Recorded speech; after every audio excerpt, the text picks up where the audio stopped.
Bienvenidos a todos, buenas tardes. Como se había anunciado, hoy estamos en compañía de varias personalidades del derecho en nuestro medio y la temática que hoy día vamos a compartir con todos ustedes es justamente la implementación de las audiencias virtuales en los juicios civiles de familia. Un tema bastante complejo por su característica que surge a raíz de la pandemia que se ha presentado a nivel mundial debido al coronavirus, el cual sistemáticamente nos ha ido aislando a todos en nuestros domicilios en una especie de detención domiciliaria. Y esta situación, como todos sabemos, obliga a que nos estemos reinventando para poder seguir adelante en la vida. La justicia no es menos evidente que tiene que también ponerse al día y adecuarse a este tipo de sistemas telemáticos, de los cuales vamos a conocer enseguida la opinión de nuestros panelistas. Respetando el orden con las damas, doy la bienvenida a la doctora Shirley Becerra Vaca, juez de la niñez y adolescencia de la ciudad de Santa Cruz, en Bolivia, una de nuestras jueces más expertas, digamos, con más conocimiento en el área de la protección de los derechos de los menores. Doctora Shirley, bienvenida. ¿Cómo está? Buenas tardes, doctor. Buenas tardes también a todos los colegas. Para mí es un gusto poder compartir con tan brillantes profesionales. Gracias, doctora. Del mismo modo, damos la bienvenida a la doctora Nadia, quien desde España, buenas noches para usted, doctora, ya un poquito tarde, también está cediendo su tiempo para poder compartir sus impresiones. Ella que en este momento, de acuerdo a lo que nos han comentado, está realizando su tesis doctoral justamente en el área de la prueba y la firma digital y los contratos electrónicos. Doctora, bienvenida. Gracias, doctor, por la invitación. Un placer compartir con tan buenos profesionales del área. Gracias, doctora. Damos la bienvenida también al doctor Gonzalo Castellanos, un profesional de derecho muy conocido, cuya trayectoria, bibliografía y experiencia como autoridad judicial nos tomaría todo el programa poder difundir la misma. Doctor Gonzalo, bienvenido una vez más para compartir con nosotros este conversatorio. Muy buenas tardes, mi querido doctor Fernando Barrientos. Muchas gracias por la invitación para poder discutir con estas personalidades, especialmente en el derecho y en el campo judicial de Santa Cruz, este tema tan interesante como es procurar, si es posible, que en materia familiar, en materia civil, se podría implementar los procesos en forma virtual, o por lo menos las audiencias, ¿no es cierto? Es un gusto compartir con el doctor Alex Parada, con la doctora Nadia Ávila, con el doctor Williams Escalante y con la doctora Shirley Becerra. El otro día tenemos la oportunidad de escuchar, de ver en Facebook la intervención de la distinguida colega que en este momento está viviendo en España. Me ha parecido muy interesante y ha tocado muchos temas de derecho procesal y de la ley del notariado plurinacional que un poco dan lugar a que sea posible el tema este de la firma digital. Buenas tardes y que nos mantengamos sanos en estos difíciles momentos de pandemia. ¿No, doctor? También damos la bienvenida al doctor Williams Escalante, juez público en materia civil y comercial de la ciudad de Santa Cruz. Doctor, gracias por acceder a la invitación y agradecido por tu tiempo y por este espacio. Bienvenido.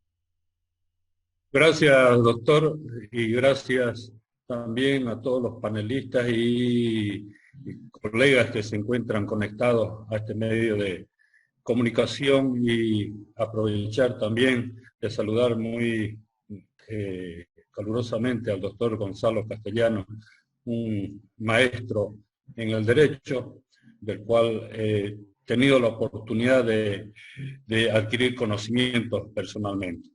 Igualmente a todos los colegas que se encuentran conectados, que sea una experiencia, lógicamente que es una nueva experiencia para nosotros, pero es una gran oportunidad de aprovechar el tiempo, de compartir ideas frente a este nueva situación de pandemia que nos ha tocado vivir, y la aplicación del derecho, lógicamente, como corresponde. Gracias. Bienvenido, doctor. Y por supuesto no podía faltar el doctor Alex Parada, un referente del derecho civil en nuestro medio, profesor de la Universidad Gabriel René Moreno, un colega, un amigo, escritor. Bueno, también podríamos hablar mucho acerca de su currículum y trayectoria. Doctor Alex Parada, bienvenido, gracias por honrarnos con su presencia. Muchas gracias, doctor Fernando, y gracias por invitarnos, bueno, y por estar acá, por el honor que usted me da de estar junto a la doctora Shirley, Nadia, doctor Gonzalo Castellanos y el doctor Williams. Bienvenido, doctor. Cabe aclarar que teníamos más invitados que por diversos motivos seguramente se van a ir conectando en el transcurso de los siguientes minutos, pero algunos han presentado sus impedimentos, el caso de algunos vocales, el caso de algunos otros jueces, y como no el caso de algunos otros abogados, como nuestro amigo Fabián Moreno, que está un poco delicado y está fuera de la ciudad, a quien mandamos un saludo. Bien, para comenzar, doctor, de la temática, la implementación de las audiencias virtuales en los procesos civiles familiares es la interrogante que en las últimas semanas nos ha tomado la atención a quienes especialmente nos desarrollamos en el área del litigio y a las autoridades que tienen que resolver esta dinámica procesal. Es verdad que la ley 1173 ha previsto esta situación y la ha habilitado de alguna forma para que ya se vaya implementando y se va utilizando día a día este tipo de audiencias. Pero ¿qué es lo que va a pasar en materia civil? Esa es la interrogante que nosotros no estamos terminando de entender y la vamos a desarrollar junto con los panelistas el día de hoy acá. Permítanme compartir la presentación, si la pueden ver. ¿Sí? Sí. Sí. Entonces, nuestro campo de acción radica justamente en la audiencia tradicional y en la audiencia virtual con la que estamos participando ahora. Lógicamente, en este momento la audiencia es como un conversatorio, no estamos debatiendo temas ni pretensiones, por lo cual no vamos a producir ninguna prueba. Pero justamente la génesis de la audiencia tradicional, si nos fijamos en la pantalla, radica en la presencia de las partes, sus abogados, sus testigos, sus peritos, de la autoridad y los funcionarios judiciales. Es un elemento que todavía no se está terminando de asimilar por algunos compañeros y colegas, porque ya estaríamos entrando a la audiencia virtual. En la audiencia virtual la dinámica va a ser diferente porque no vamos a ver a las personas en el lugar, sino que vamos a comunicarnos a través de un medio telemático, como es este caso la videoconferencia. Los referentes que vamos a manejar el día de hoy para todos ustedes son la Ley 439, la Ley 603, la Ley 1173 como referentes de la aplicación inmediata ya de las audiencias virtuales, la Ley 548 que nos va a comentar la doctora Shirley. Vamos a hablar un poco del proceso oral, que es la esencia del primer principio que se maneja en todas estas leyes, y por supuesto lo que va a llamarse la audiencia virtual de juicio. Ya nos están pasando en este momento el instructivo reciente que ha llegado el día de hoy, el Tribunal Supremo de Justicia, donde a raíz de la vigencia del instructivo 10/2020, del 8 de mayo, ya se había señalado implementar estas audiencias virtuales como un mecanismo alternativo a las audiencias en el lugar. Si ustedes se fijan acá, recién no estamos viendo esto, dice realizar en coordinación con la Escuela de Jueces, aplicar el protocolo de actuación del que también vamos a hablar enseguida, ejecutar las notificaciones electrónicas que conversaba el doctor Alex Parada en uno de sus conversatorios y las instructivas que tiene para los funcionarios judiciales a partir de los vocales, jueces y demás funcionarios. Hemos dejado también como ejemplo acá el proceso ordinario en materia civil por los siguientes motivos. Si bien se tramita en toda su sustanciación a partir de la conciliación previa, no es menos evidente que la vigencia de las medidas de las audiencias virtuales va a tener un elemento clave donde va a ser importante la participación de la doctora Nadia Ávila y el doctor Alex Parada como abogados del ejercicio libre, y los doctores también, como no, Gonzalo Castellanos, la doctora Shirley y el doctor Williams, en la etapa de la demanda. La demanda y su importancia a partir del artículo 110 y 111 que se refiere a la aportación o al ofrecimiento de la prueba. De eso vamos a estar hablando con ustedes, y lo propio va a ser obviamente como la contestación y la reconvención, que en el caso de la reconvención también viene adosada con la prueba. Y lo que nos va a hacer aterrizar es la audiencia preliminar, donde justamente se va a producir esta prueba, y de ser el caso, como no, también la audiencia complementaria.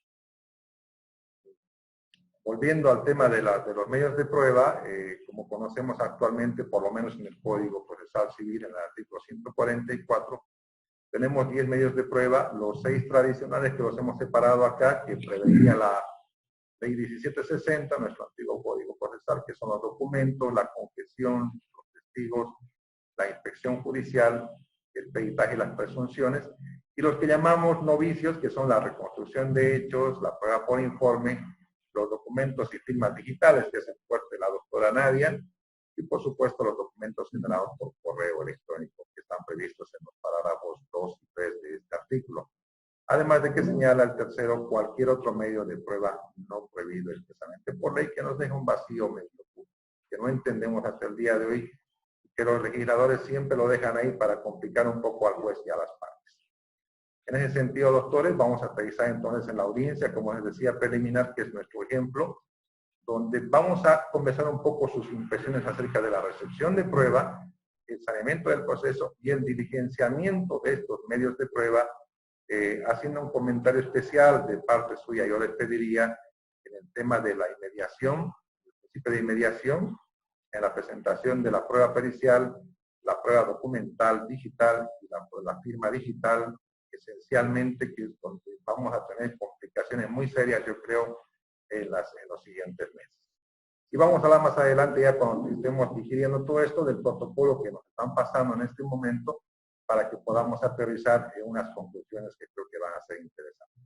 Vamos a ceder la palabra entonces al doctor Gonzalo Castellanos para comenzar el debate. Doctor. Bueno, muchas gracias por concederme la palabra. Y es bastante interesante el tema de las audiencias virtuales, de una forma como podría, en esta época de pandemia, donde las personas están obligadas a permanecer en sus casas y, por lo tanto, el Tribunal Supremo, los tribunales departamentales, los juzgados, todos están cerrados, ¿no? Y uno de los grandes problemas que ha tenido Bolivia ha sido la retardación de justicia, y ahora con mayor razón, porque penosamente está cerrada el órgano judicial y es imposible poder realizar actuaciones procesales. Yo quiero comenzar por un tema que para mí es importantísimo, que es lo que dice la ley. Como usted, doctor Barrientos, está mencionando, tenemos el Código Procesal Civil del 2013, que yo lo denomino, porque en el 25 de noviembre del 2013 digamos, esa ley con vigencia anticipada. Después tenemos el Código de las Familias y del Proceso Familiar del 2014, tenemos el Código del Niño, Niña y Adolescente en su última modificaciones que se han realizado el 12 de abril del 2019, especialmente en el tema de la adopción, y donde se ha implementado bastante la oralidad. Casi todos los sistemas que tenemos, tanto en materia civil como en materia familiar, como en materia de los menores, los procesos en su generalidad están compuestos por dos fases. Está compuesta por una fase escrita, que está normalmente compuesta por demanda, por contestación, por excepciones previas y la reconvención. Y hay una segunda fase que está compuesta por la audiencia, la segunda fase es la fase oral de los procesos, que normalmente tiene dos grandes audiencias, tiene una audiencia preliminar y una audiencia complementaria. En algunos solamente hay una audiencia única o central, donde se fusiona todo lo que hay en la audiencia preliminar y en la audiencia complementaria. El gran debate es hasta dónde es posible poder implementar, las audiencias virtuales. Y yo digo que, en primer lugar, tienen que cuidarse mucho las espaldas el órgano judicial, especialmente el Tribunal Supremo, que seguramente quiere sacar algún protocolo, algunas circulares para poder dar inicio, porque aquí en Bolivia somos campeones mundiales, les digo honestamente, para el tema de las nulidades procesales. Nada raro que yo participe en un proceso de una audiencia virtual y después yo pierdo el proceso y lo primero que voy a hacer es incidentar las famosas nulidades y muchas veces todo lo que hacemos no va a servir absolutamente para nada. Revisando un poco nuestra legislación, en ningún momento, solamente el Código de las Familias y del proceso familiar prevé el proceso electrónico, nada más. El Código Procesal Civil, en absoluto, no reconoce el tema electrónico, por lo tanto, digamos que no ha dado pie a que en la tramitación de los procesos, solamente el Código Procesal Civil en materia probatoria está permitiendo la prueba digital, la prueba virtual, nada más, pero solamente con relación a que ese medio probatorio sea introducido dentro de un proceso judicial para que valga como medio probatorio. Ya serán los jueces los que determinarán cuál es el valor probatorio, pero no existe, digamos, ninguna disposición legal. Ahora, ¿qué fuerza, digamos, tiene estos protocolos o estas circulares que el Tribunal Supremo podría tener y que tenga eficacia jurídica y que después no sea un problema? De acuerdo a la ley del órgano judicial del 2010, que está vigente, una de las atribuciones que tiene el Tribunal Supremo, en forma general, su sala plena es de dictar circulares. Concretamente en el artículo 38, dice en el inciso 13, elaborar, en el 14, por decir, emitir cartas acordadas y circulares y dictar los reglamentos que le faculta la presente ley. Son las dos únicas atribuciones que tiene. Por lo tanto, yo creo que para que pueda funcionar la virtualidad en materia civil, lo primero que tendría que hacer el Tribunal Supremo es sacar un reglamento, pero un reglamento que esté muy bien elaborado, muy bien diseñado, que tenga un sustento legal, constitucional, para que tenga validez dentro del proceso, porque si se hace a las apuradas, posiblemente después, ya les decía, las partes daría lugar a que podrían estar impugnando y decir, no, en Bolivia no está vigente la oralidad, no está vigente la virtualidad, por lo tanto no es. Si nosotros fijamos si nosotros estudiamos los principios que rigen a los procedimientos, no hay ningún principio de esa naturaleza. Más al contrario, podríamos encontrarnos con algunos óbices, como el principio de la inmediatez, porque exige una presencia que el juez debe tener básicamente una actividad personal con las partes y con los medios probatorios, y tiene que realizarlo en audiencias. Entonces, digamos que este es el primer punto en debate que yo lo pongo, es decir, cuál sería la legalidad y cómo podría implementarse realmente en forma adecuada y en forma correcta la virtualidad. Ahora, realmente si es que se llegaría a implementar, va a ser un gran paso para nuestra legislación boliviana, y sería una forma de acabar con la famosa retardación de justicia, y en estos momentos de crisis realmente comenzaría a funcionar. Yo les digo, penosamente en el Código, por ejemplo, Procesal Civil del 2013, en el Código Morales, hasta ahora no se ha podido implementar una cosita que decía dentro del campo virtual, que es el domicilio procesal electrónico.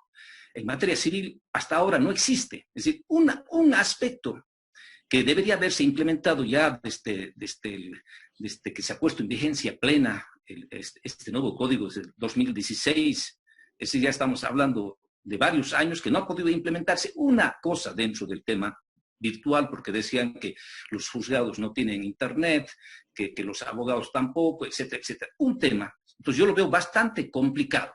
Pero ahora digamos que hay que acomodarse a esta nueva realidad que estamos viviendo en el país. Por ejemplo, yo soy docente de la Universidad Pública Juan Michel Saracho de la ciudad de Tarija, y ya se ha determinado, y a partir de el día lunes 18, vamos a cambiar, vamos a dar un salto, porque ya se acaban las clases presenciales y va a haber las clases virtuales a partir oficialmente de este lunes 18. Estas 2 últimas semanas todos los docentes de la universidad han estado siendo capacitados por la página de Moodle para poder, es decir, se acabó, hay que dar un paso adelante porque no queda otra alternativa, porque va a ser difícil que por lo menos yo creo que hasta fin de año puedan haber concentraciones de personas y nos pongamos ahora en la realidad, pobres jueces, donde tienen que hacer las audiencias en su oficina y tienen que entrar más de 10 personas a una oficina donde apenas entran 2, 3 personas. Entonces eso va a ser un contagio terrible y yo creo que no se van a animar. Por lo tanto, creo que es algo interesante. Y lo felicito, doctor Barrientos, por esta iniciativa, porque realmente yo sé que entre todos vamos a poder sacar conclusiones interesantes, o por lo menos vamos a hacer conocer nuestra opinión. Aquí hay varios magistrados de los juzgados públicos de la ciudad de Santa Cruz que también nos pueden dar grandes ideas, porque ellos en este momento son los que tienen la carga pesada. Muchas gracias y creo que podría hacer esta parte inicial. Gracias, doctor. Damos la bienvenida al doctor Alberto La palabra. Guzmán. Enseguida, doctor, damos la bienvenida al doctor Alberto Guzmán. Y para mantener la dinámica de la conversación, doctor Williams Escalante, vamos a escuchar primero las impresiones de los abogados de la calle en torno a su percepción y la parte que somos los que proponemos y planteamos los conflictos, y la parte de la resolución lo vamos a dejar con usted, con el doctor Guzmán y con la doctora Chile. ¿Le parece? Bien. Ya. Voy a hacer la palabra entonces en el orden de lo que se ha escuchado al doctor Alex Parada para conocer sus impresiones. Muchas gracias. A mí me parece fantástico lo que el doctor Gonzalo plantea. Primero, obviamente, para hablar del proceso virtual, creo que puedo estar también equivocado. No se puede hacer mediante protocolos, mediante cartas, mediante reglamentos, sino que necesitamos una norma con rango de ley.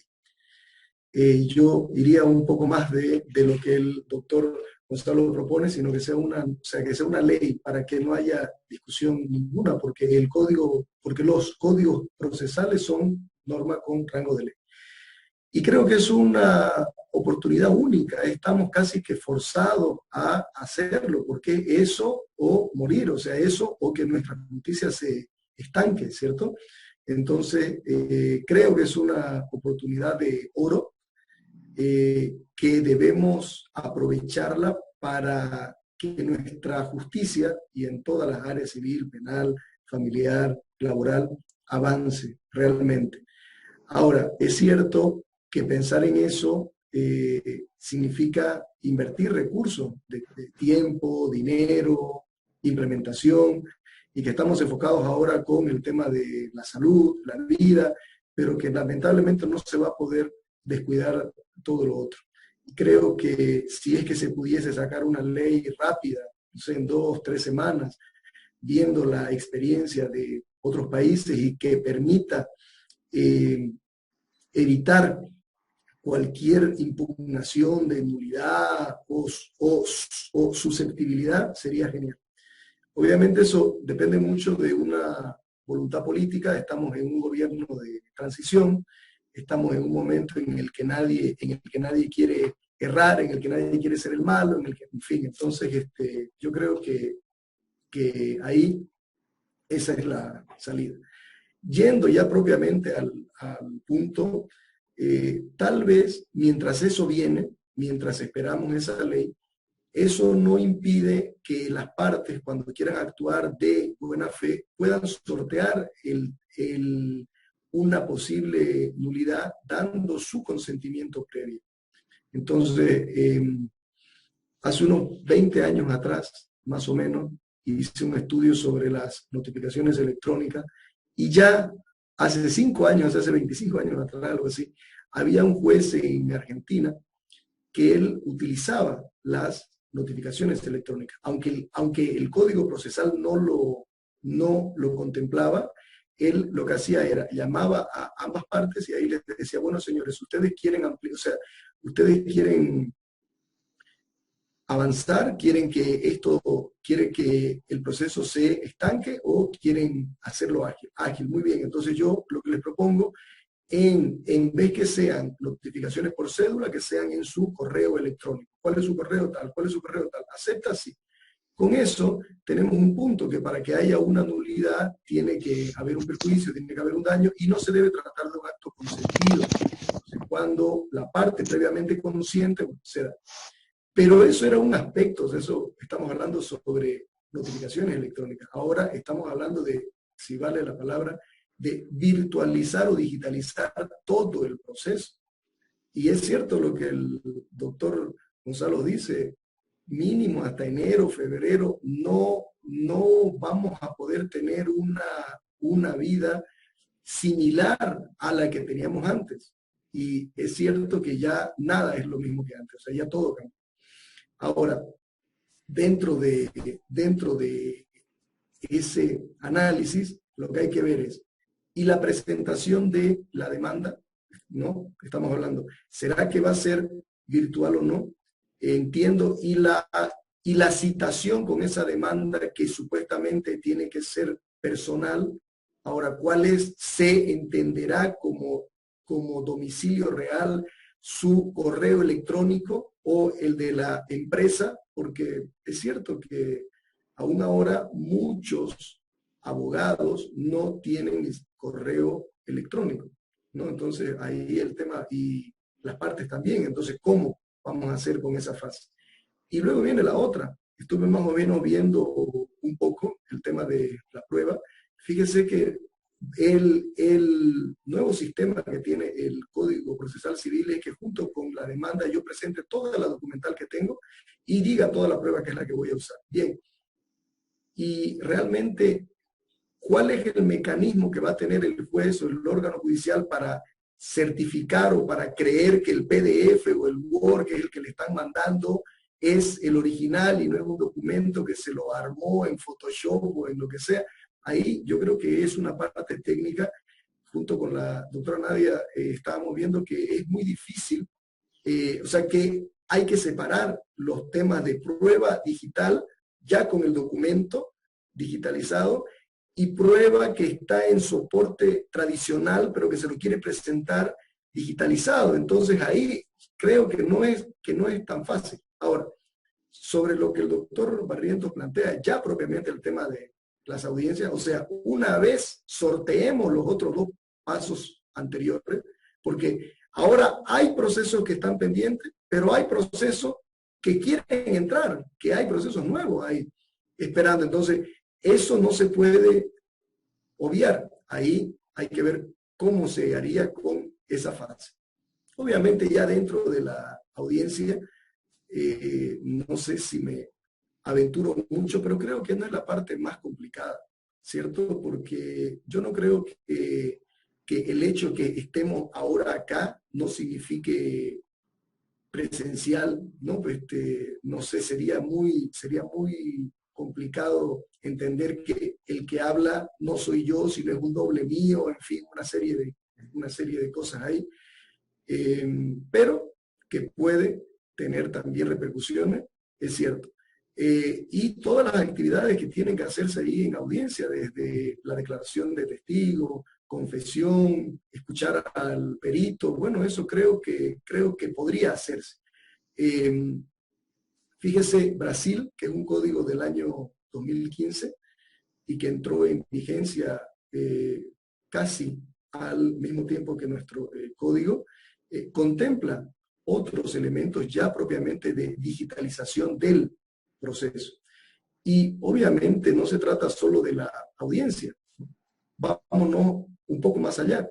Ya el juez en la preliminar o en la siguiente dicta sentencia. Muy bien, ¿y cómo ejecuto esa sentencia? Porque hay muchas sentencias que no se quedan solo en la sentencia, sino que necesitan materializarse. Ahí también nosotros tenemos problemas. Tenemos el problema del embargo, que sigue siendo presencial. Es más, sigue siendo muchísimo más grave. Un congelamiento de cuentas, para que un banco acepte, tiene que ir el funcionario judicial personalmente llevando esa resolución en papel hasta la ASFI, ¿cierto? La ASFI la sella, no sé cuánto, y va y se la entregan al banco. Eso tanto para el embargo como para el desembargo. Entonces, creo que no se trata ni siquiera solamente del proceso civil o de las normas procesales, sino otras normas tienen que adecuarse, adaptarse a esta nueva realidad. Los bancos están haciéndolo súper rápido. Ahora pague todas sus cuentas ya rápido desde su celular. Antes era complicadísimo lo de la tarjeta de crédito, ahora ya le han habilitado los créditos para no sé qué. Entonces, sí, ellos pueden hacerlo como privados y que lo hacen para ganar dinero. ¿Por qué no lo puede hacer el órgano judicial para un servicio que es básico? Justicia es un servicio básico. Entonces creo que solo se trata de voluntad. Por ahora, voluntad política, dada toda la situación que hay, pero creo que hay cómo avanzar y cómo hacerlo. Esa es mi opinión. Doctor Alex, importante sin duda, porque miren ustedes, estamos abordando temas tan esenciales como el domicilio procesal electrónico que hablaba el doctor Gonzalo Castellanos. Y estas inquietudes enseguida vamos a comunicar a las autoridades que están en línea para ver también su percepción de cómo lo van a resolver, porque al final nosotros les planteamos el problema y quienes tienen que resolverlo son ellos. Y hay que ver también si hay los elementos suficientes para que no se provoquen unidades. Bien decía usted, doctor Alex, el sumum de todo esto está en la presentación de la demanda y la prueba. Obviamente, la mayor parte de nuestros procedimientos señalan que con la demanda y la contestación o la reconvención debe adjuntarse toda la prueba, toda, no solamente la documentada a la que estamos acostumbrados, de la cual intentamos hacer prevalecer nuestra pretensión. Las que me llamaban la atención y les comentaba son las nuevas pruebas que está señalando el Código Procesal Civil en el artículo 144. Básicamente la prueba de inspección judicial, que no sé cómo se aplicaría especialmente en los procesos de familia, donde hay guarda legal, tutela y todo aquello que son temas muy delicados, donde entran psicólogos, sociólogos, ¿no? Eso vamos a escuchar enseguida con la doctora Chile.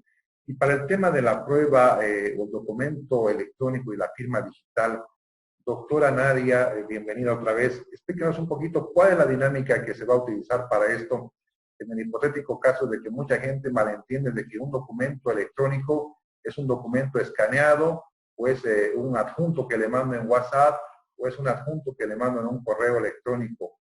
Quizá un poco alejándonos de esta lógica que se maneja tan coloquial, usted puede hablarnos un poquito de lo mucho que se podría hablar de lo que es la huella digital, el documento electrónico, el contrato electrónico, y lo diferente que es la firma digital y el protocolo de cómo sale la clave pública y la clave privada.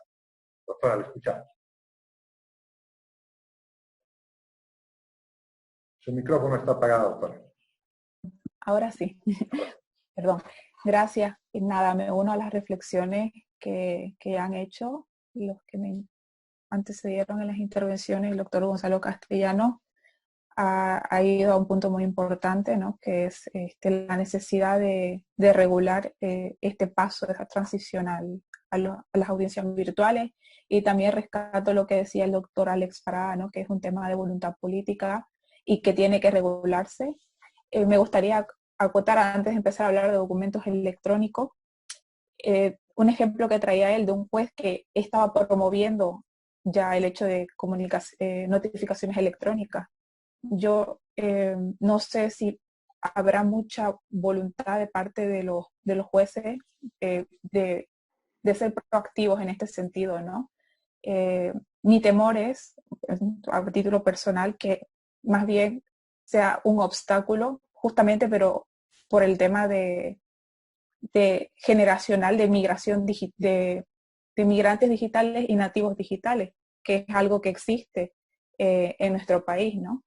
Y bueno, ya pasando al tema de los documentos electrónicos, obviamente estaba leyendo el protocolo de actuación de audiencias virtuales y no pude evitar ver que los documentos se tienen que, los físicos se tienen que fotografiar y tienen que subirse en formato JPG, que es un formato imagen. Efectivamente, estamos digitalizando un documento físico, pero creo que esto realmente está de más cuando estos mismos documentos que imprimimos ya los tenemos en las computadoras. Entonces, realmente no es necesario hacer este paso en realidad es un paso extra que está por demás, ¿no? Y bueno, hacerlo así no implica, por lo que decía el doctor Parada, ¿no? Que no haya sido alterado, editado, incluso enviándolo directo desde la computadora.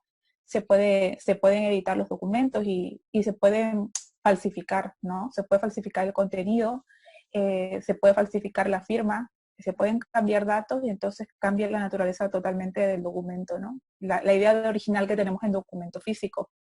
Para esto viene la firma digital, ¿no? Para garantizar la identidad del que suscribe el documento a través de la autoría, luego la autenticidad, que el documento es el que inicialmente fue creado, y la integridad, ¿no? Que no ha sido modificado para nada. Estos 3 elementos son los que vienen a la firma digital a salvar en la parte de documentos electrónicos. Sacarle una foto no va a darle seguridad al documento. Y si vamos más allá todavía, estaba leyendo en el protocolo de que intervienen y los archivan el personal informático que va a acompañar en las audiencias, si no me estoy equivocando. Y eso ya va más allá incluso en un tema de protección de datos. Sé que las audiencias son públicas, pero habrán elementos que no. Entonces, y también tengo entendido que está por regularse esto de protección de datos, entonces pensando un poco más allá incluso puede afectar más derechos, ¿no? Tendríamos, si vemos más allá, como dice el doctor Parada, hay mucho por hacer, se puede hacer, los bancos lo hacen, utilizan sus redes privadas virtuales, el sistema judicial lo puede hacer, y nada, ¿no? Lo que íbamos viendo, los bancos lo hacen, y veo que el Estado realmente se compromete en implementar tecnologías, pero para la parte de, por ejemplo, la administración tributaria. La administración tributaria ha implementado mejor que cualquier otra entidad pública sus servicios para recaudar, con fines recaudatorios, pero a la hora de justicia, que es un derecho fundamental, ya vemos cómo vamos, ¿no? Y bueno, eso por mi parte que creo que quería apuntar y que lo lanzo ahí al personal que está aquí de la Administración de Justicia. Gracias, doctora. En ese orden, entonces, doctor William Escalante, veamos cuál es la impresión que usted tiene de este tema. Su micrófono, doctor. Ahora sí. Gracias, doctor.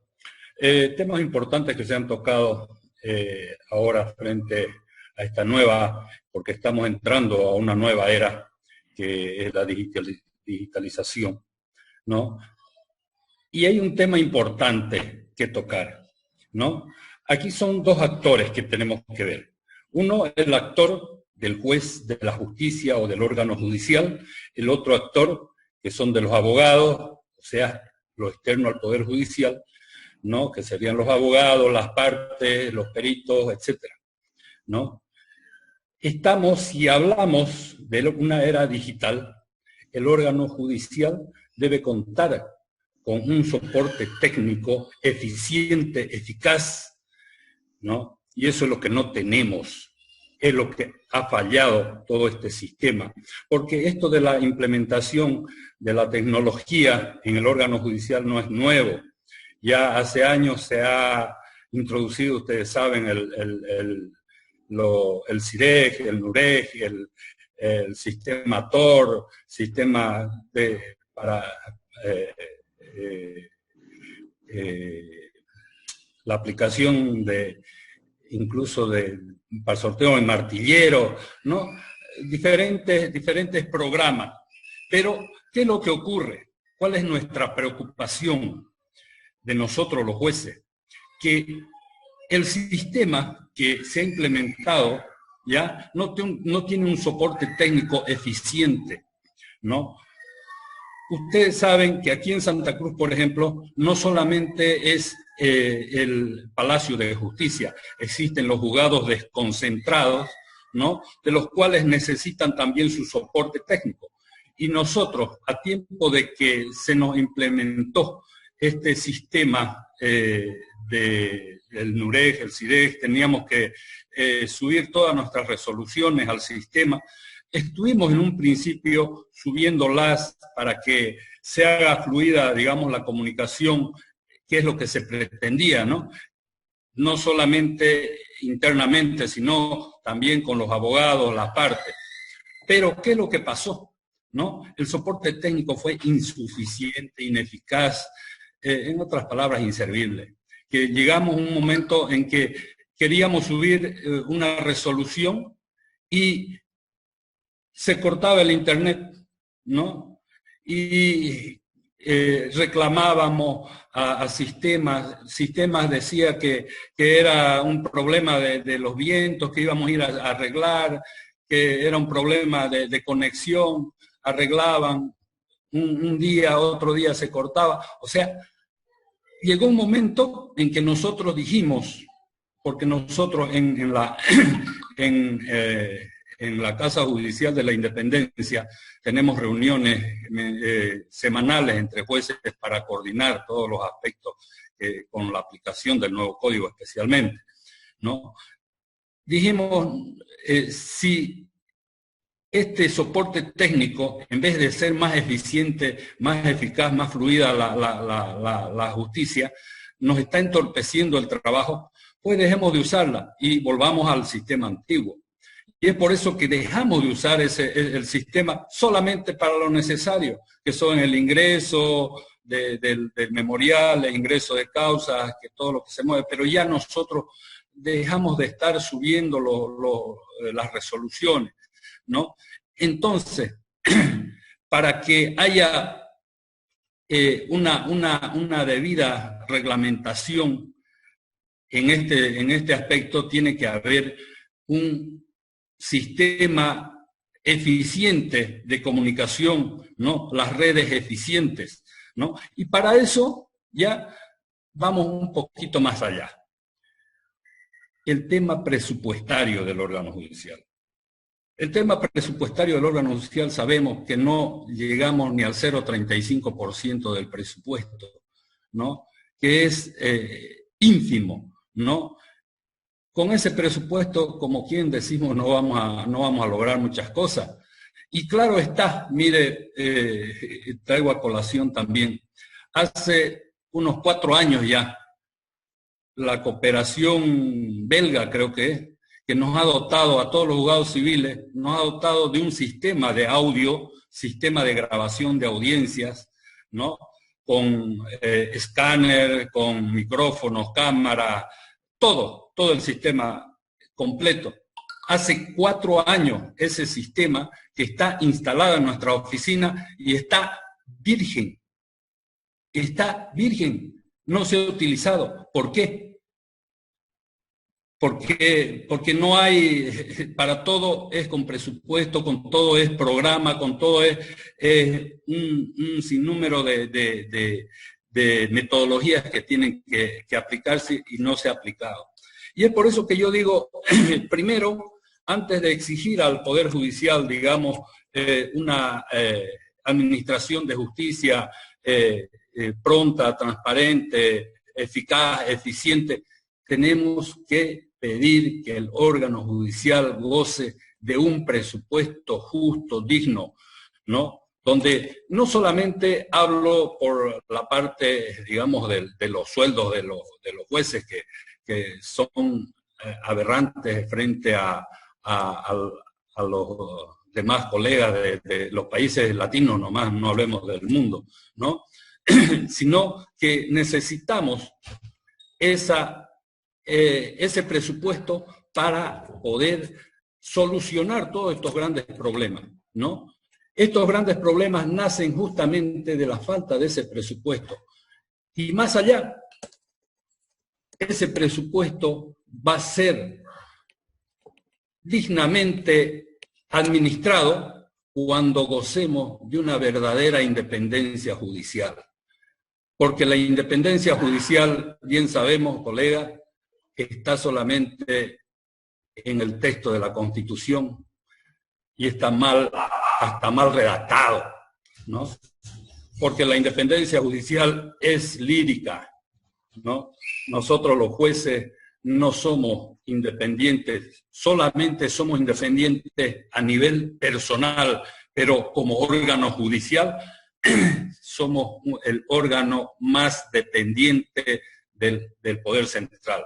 Y lo sabemos eso con todas las aberraciones que comete, lo vemos en el ministro del Interior, todos los ministros, ¿no? Quieren que, como si el Poder Judicial fuera su chaquito, quieren meter mano, nos quieren amedrentar con cada resolución que no les conviene, están detrás de nosotros, ¿no? Especialmente de los jueces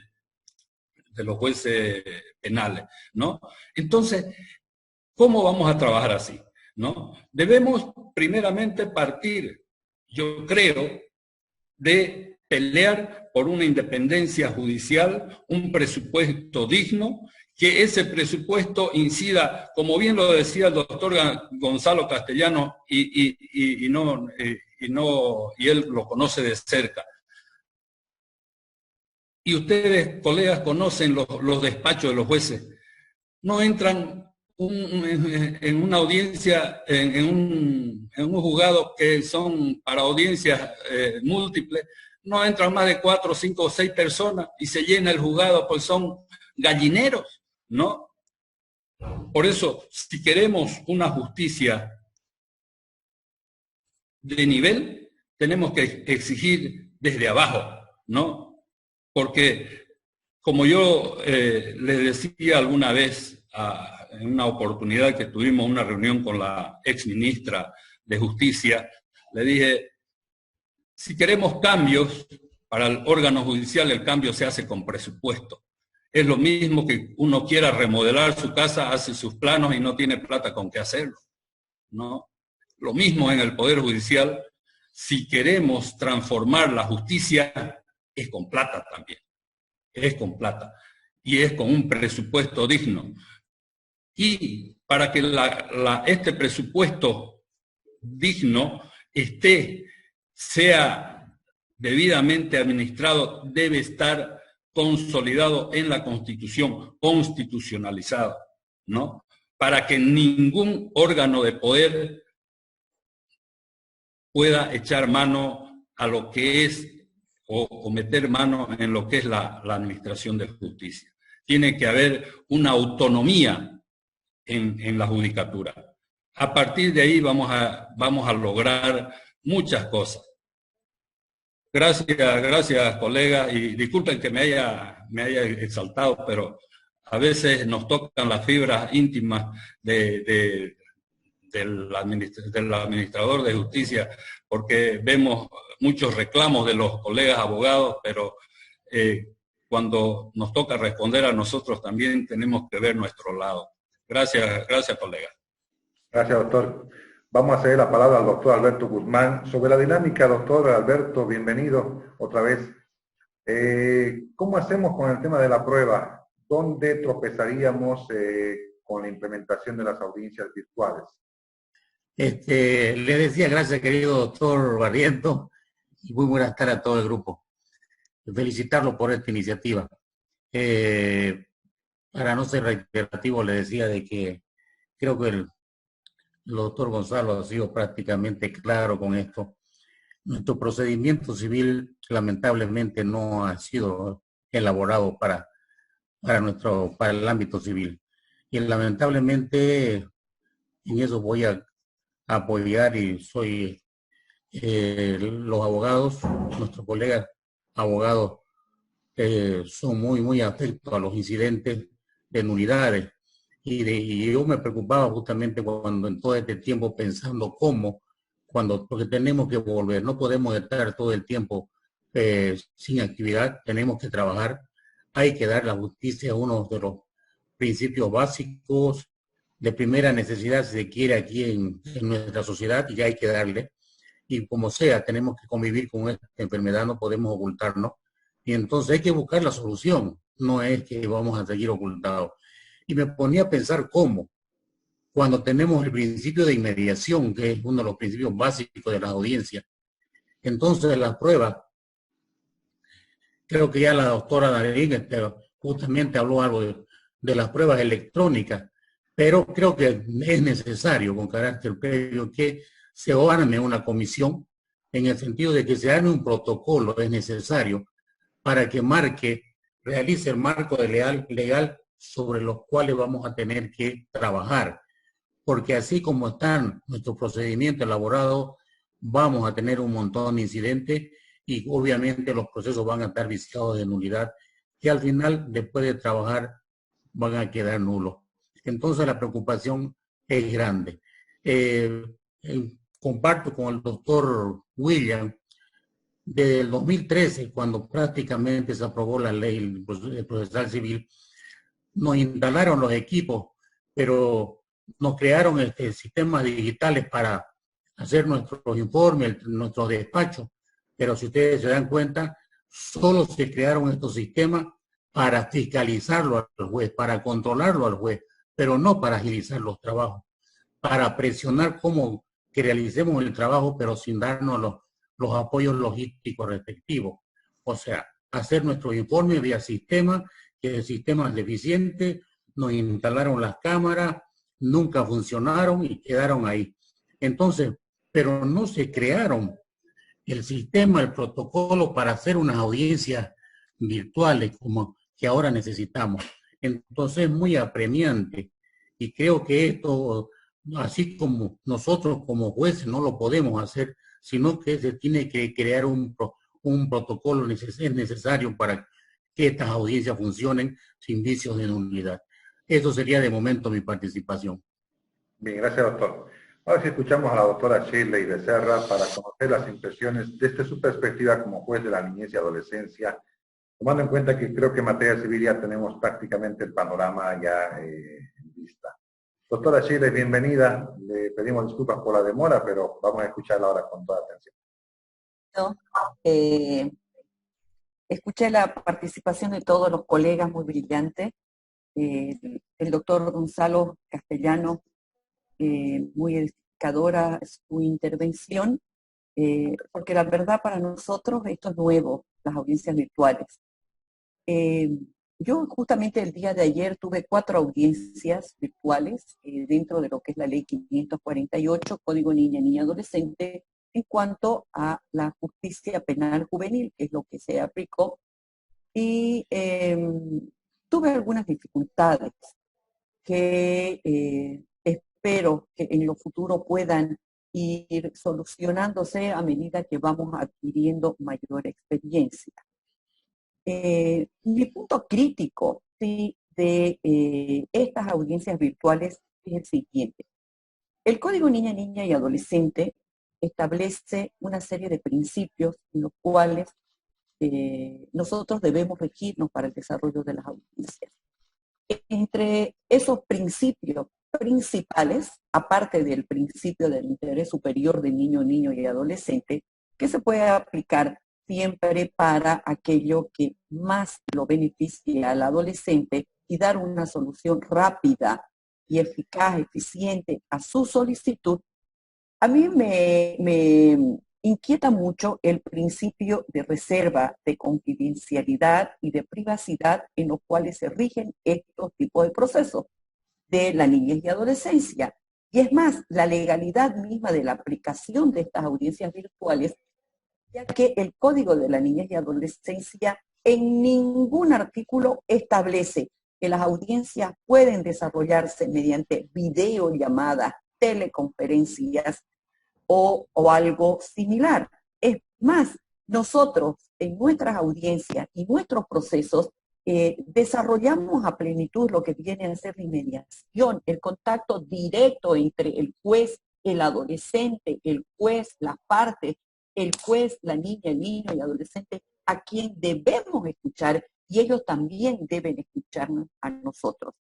Nosotros con este sistema, yo más o menos un razonamiento, nos vamos a convertir para los niños o para los adolescentes en jueces robots, porque no va a haber ese contacto. Si bien el protocolo establece también principios y dice, sí, se va a cumplir la mediación porque va a haber el acercamiento con las partes, el juez, o sea, pero es un acercamiento limitado a través de una pantalla. Yo aquí y usted allá. Tal vez en materia penal puede resultar, pero en materia de niñez y adolescencia, nosotros tenemos que tener ese contacto directo, poder, diría yo, ese ese acercamiento piel a piel con las partes. Luego, en cuanto a la privacidad, a la no publicidad y a la reserva, yo ayer, por ejemplo, he tenido la experiencia de que señalé tenía cerca de 4 o 5 audiencias desarrolladas. Ustedes saben que para poder ingresar a la plataforma Blackboard para realizar las videoaudiencias, nos dan un link, ¿no es cierto? Ese link tuvimos que darle a todas las partes y yo, mientras estaba en una audiencia, por decir la audiencia número 1, todas las otras partes de las otras audiencias ingresaron a mi audiencia número 1. Y yo tuve que estar en todas las audiencias, llamar, advertir de que esta era una audiencia que goza del principio de reserva, confidencialidad y que si bien se les había pasado el link, no podían estar en la audiencia. Algunos se mantenían afuera, pero usted sabe que uno se puede mantener afuera, apagar cámaras, apagar micrófono y tranquilamente uno podría estar grabando o asistiendo a una audiencia, violando estos principios que son elementales, fundamentales, para no publicitar la identidad, los datos del proceso, los datos de la familia. Más aún, no me imagino cómo vamos a tener que desarrollar una audiencia de adopción, ¿no? Cuando ahí es 100% la privacidad, nuestras resoluciones que debemos estar, nosotros las hacemos solo con las partes. Y posteriormente, la presentación de la prueba documental. Yo los escuchaba decir, bueno, y dice el protocolo que se la va a presentar por medio digital. Ustedes saben que hoy echa la ley, echa la trampa, ¿no es cierto? Van a escanear esa documentación, la van a pasar a nosotros y creo que tanto en materia civil, en materia de niñez y adolescencia, existe prueba que es prueba muy reservada. Existe prueba que sí se podría adulterar en un escaneo. Imagínese usted un informe que diga, esta persona no es apta para poder adoptar. Que se cambie ese tipo de documentación. O por último, que se publicite. El otro día un colega me decía, doctora, entré a una audiencia, le cuento. Yo le digo, pero ¿cómo entró si eso es? No, otro colega me pasó el link y estoy yo aquí escuchando todo el desarrollo de la audiencia.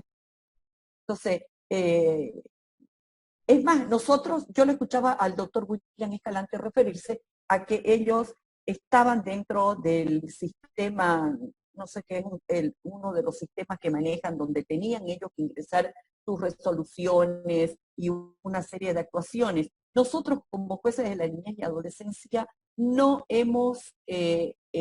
somos parte de ninguno de esos sistemas.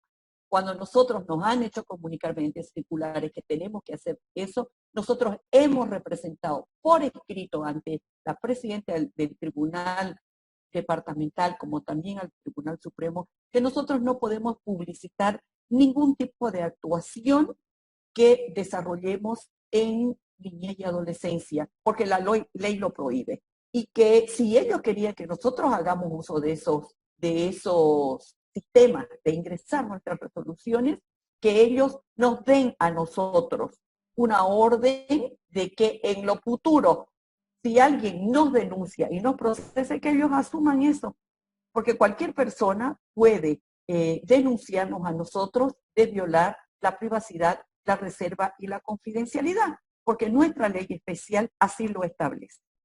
Entonces, yo creo que en algunas materias sí va a ser posible poder llevar a cabo y algún tipo de audiencias.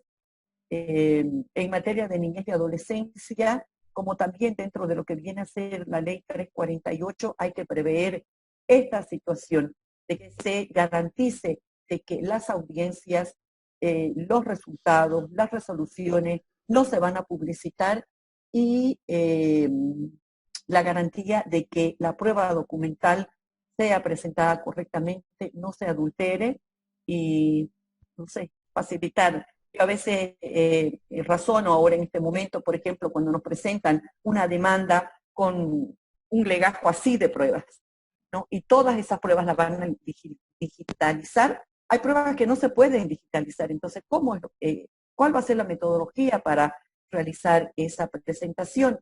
Y es más, si bien el doctor Alex Parada dijo de que si uno da el consentimiento, la audiencia podría realizarse sin en lo posterior poder interponer algún vicio de nulidad, en nuestra legislación no existe ningún artículo que así lo establezca, ¿no es cierto? La ley del órgano judicial hace, más bien en el protocolo que sobre las audiencias virtuales hace referencia al artículo 121 de la ley del órgano judicial, pero ahí establece de que los tribunales juzgados podrán utilizar medios informáticos, electrónicos, magnéticos, archivos de imagen, programas, bancos de datos y otras aplicaciones, pero no habla de las referencias de las audiencias virtuales. Sí habla en la ley 1173, pero la ley 1173 no aplica a niñez y adolescencia. Gracias. Gracias, doctora, por su exposición. Y quería compartir con ustedes esta parte que están hablando del protocolo, que es importante. No sé si lo pueden ver en pantalla. ¿Sí? ¿Se puede ver? No. Compartir pantalla entonces para que podamos ver. Aquí tenemos el protocolo. Ahora sí lo podemos ver, ¿no? No. Está cargando. Ahora sí. Ya. Sí. Bien, básicamente, como todos ya han planteado, el problema va a estar en el tema de la presentación de la prueba con la demanda. Personalmente, y siendo un criterio propio, yo considero que debería presentarse toda la prueba con la presentación de la demanda como se viene haciendo en plataforma, porque a mi criterio, seguramente la doctora Nadia va a corregir conmigo, el escanear un documento no es volverlo, o sea, no es un documento electrónico. Se está digitalizando un documento, pero el original existe. La cadena de custodia, ¿quién la va a llevar? ¿Quién la va a conocer? También es otro elemento importante. ¿Qué pasa si cuando ya la persona es citada con la demanda, impugna la prueba o la repudia, como se dice ahora, la prueba? ¿Quién debería ver esa situación del original? ¿O se va a hacer valer el PDF? Como no puedo acercarme al juez porque la modalidad va a ser virtual, ¿qué va a hacer el juez? ¿Va a hacer un peritaje del escaneo? ¿O va a pedir el documental original? ¿O va a recurrir a un notario? Esas son las inquietudes que los abogados litigantes están haciéndonos llegar a través de las redes sociales. Pero volviendo al protocolo que comentaban hace un momento, como la doctora decía, se basa en la ley 1173 y el artículo 7 que modifica el artículo 113 del Código Penal para los procesos de materia penal que ya se están utilizando. Respecto al procedimiento que comentaban, si ustedes se fijan en pantalla, aquí tenemos el tema de cómo se va a realizar y que enseguida se los voy a pasar porque ya lo tengo completo. La solicitud de audiencia, fíjense ustedes que dicen la jurisdicción ordinaria y constitucional, los sujetos podrán presentar solicitudes de audiencia mediante memorial. Esto es un elemento físico, ¿no? Y aquí están los lugares donde se pueden presentar los documentos. Y la autorización de audiencia virtual, que también la vamos a comentar seguramente, y esto es lo que el día de hoy, seguramente ustedes los jueces ya lo tienen, es la aplicación de la audiencia virtual. No lo hemos leído porque está recién llegadito acá, pero fíjense que ellos ya dan un parámetro de cómo se va a implementar esto. Señalan en un primer escenario cómo se va a aplicar la audiencia en riesgo alto. Fíjense que dice solamente en los casos de imposición, modificación y cesación de medidas cautelares, obviamente en el área penal, ¿no es cierto? En base a la circular que había cuestionado el doctor Alex Parada y el doctor Gonzalo Castellanos, a raíz de que una circular no puede estar sobre lo que está ya plasmado en la ley. El segundo escenario es en riesgo medio y moderado, que sería donde la gente ya puede salir parcialmente a la calle por el tema de la pandemia, en todas las materias. Dice, fíjense acá, me imagino acá, doctora Shirley, doctor William, doctor Alberto, que acá sí podrán hacerse determinados actos de manera física, por ejemplo, la inspección ocular o la toma de prueba testifical, o en su caso la recepción de la prueba pericial, ¿no es cierto? Creo que sería el escenario apropiado. ¿Qué opinan ustedes? A ver, perdón, la palabra. Sí, adelante, doctor, lo escuchamos. Hay que tomar en cuenta, como bien decía en su primera exposición, el ofrecimiento de la prueba, ¿no?, en materia civil, se hace con la demanda, la contestación, la reconvención, como bien lo mencionaba, ¿no? Esa prueba ya debe estar ya acompañada, ya el juez tiene conocimiento de esa prueba, ¿no? Ya lo puede ver en audiencia, lo va a tener a mano. Lo que sería el conflicto sería que en audiencia se presente una prueba de reciente obtención. ¿Cómo sería? Porque con la demás prueba acompañada a la demanda y a la reconvención no habría, yo no le hallo ningún problema, porque eso no hay necesidad de digitalizarlo para la audiencia, porque las partes ya tienen conocimiento, la parte demandante, la parte demandada tienen conocimiento de toda esa prueba que se ha presentado hasta el momento de la audiencia preliminar, la audiencia complementaria, no hay problema. El problema, como le decía, sería con los documentos que quieran presentar en audiencia, que puedan ser de manera digital. Si me dicen una prueba de reciente obtención que sea una prueba que desvirtúe algún punto de hecho, ¿no? ¿Cómo la voy a poder valorar por este medio? Sería imposible. Yo lo hallo imposible. En todo caso, tendría que suspenderse la audiencia para que se remitan esas pruebas a conocimiento del juez, ¿no? Y la pueda valorar el juez.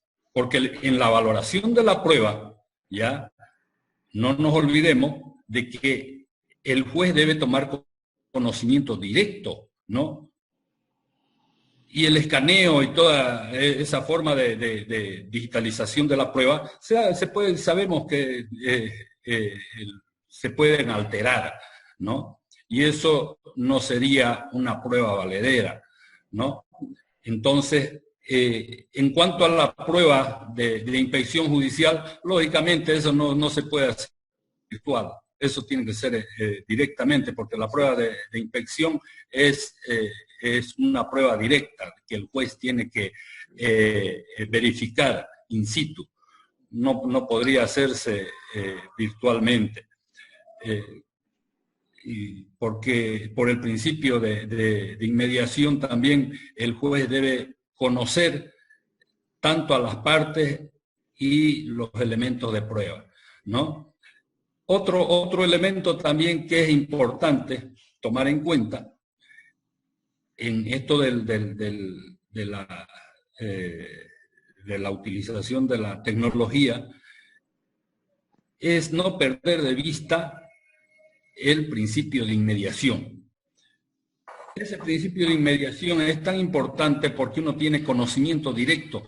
Hasta uno, cuando toma declaración a un testigo, le mira a los ojos y puede ver hasta su semblante del declarante, ¿no? Yo creo que no todo puede ser virtual. Debe ser ciertos actos para simplificar el proceso, puede hacerse virtual. Pero hay cuestiones, como le decía, que es imposible. En una audiencia virtual, digamos, en la preliminar, en el ofrecimiento de la prueba, ya, señor juez, tengo arrimada mi demanda tales y tales documentos y tales pruebas. Está bien, yo lo voy a poder constatar porque yo lo tengo el expediente, ¿no es cierto? Las partes tienen conocimiento del expediente también. Perfecto, ¿no? Pero, como le decía, si en ese caso, a momento para dictar resolución, me hacen un ofrecimiento de prueba de reciente obtención, ahí no voy a poder, no voy a permitir, ¿no? Y no voy a dictar una resolución con una prueba de reciente obtención que sea pretendida ser introducida por este medio. Es mi opinión al respecto. Gracias, doctor. Dejo abierto el Doctor Fernando. Me permita, sí, solamente un paréntesis, querido. Creo que en esa parte de la prueba, querido doctor, no habría mayores problemas con respecto en el ámbito civil, si nos remitimos justamente al artículo 147 del procesal civil, teniendo en cuenta, como decía, de que ya con la demanda tienen que ir obligatoriamente todas las pruebas documentales de las que pretendía valerse el demandado. Y justamente el parágrafo 2 es claro cuando dice los documentos serán presentados en originales y si se tratare de fotocopia legalizada deberán guardar fidelidad con el original acreditada por servidor o servidor público autorizado. Creo que en esa parte, en el ámbito civil, no había problema. O sea, las pruebas tienen que ser legalmente producidas. Es más, ya tienen que estar en el expediente. Entonces, en cuanto a pruebas digitalizadas, y si son testimonios, si son copias, sí o sí tienen que ser legalizadas. Si son obtenidas de una notaría igual, entonces yo creo que las pruebas que se anden a través de MED tienen que estar legalizadas por el funcionario que tiene los originales. Por ahí no habría problema. No, pero tiene que tener conocimiento del juez previamente, pues. Por No, eso a le eso digo, es lo que me refiero. por eso le digo, doctor, ya tienen que estar adjuntadas a la demanda, ya tienen que estar en el expediente. Y como usted dice, decía que ya están, si las presentan en audiencia, como usted dice, como hecho nuevo, ya obviamente, claro, el procedimiento ya tiene obviamente que correr traslado a la otra parte y tiene que cumplir esa prueba, estos requisitos que exige el procedimiento. Doctor Fernando, Adelante. no sé si me permite, el tema es que han dicho muchísimas cosas y todas son importantes, ¿no? Algo sí que creo que de lo que hay que partir es que no es lo mismo un proceso civil que un proceso familiar.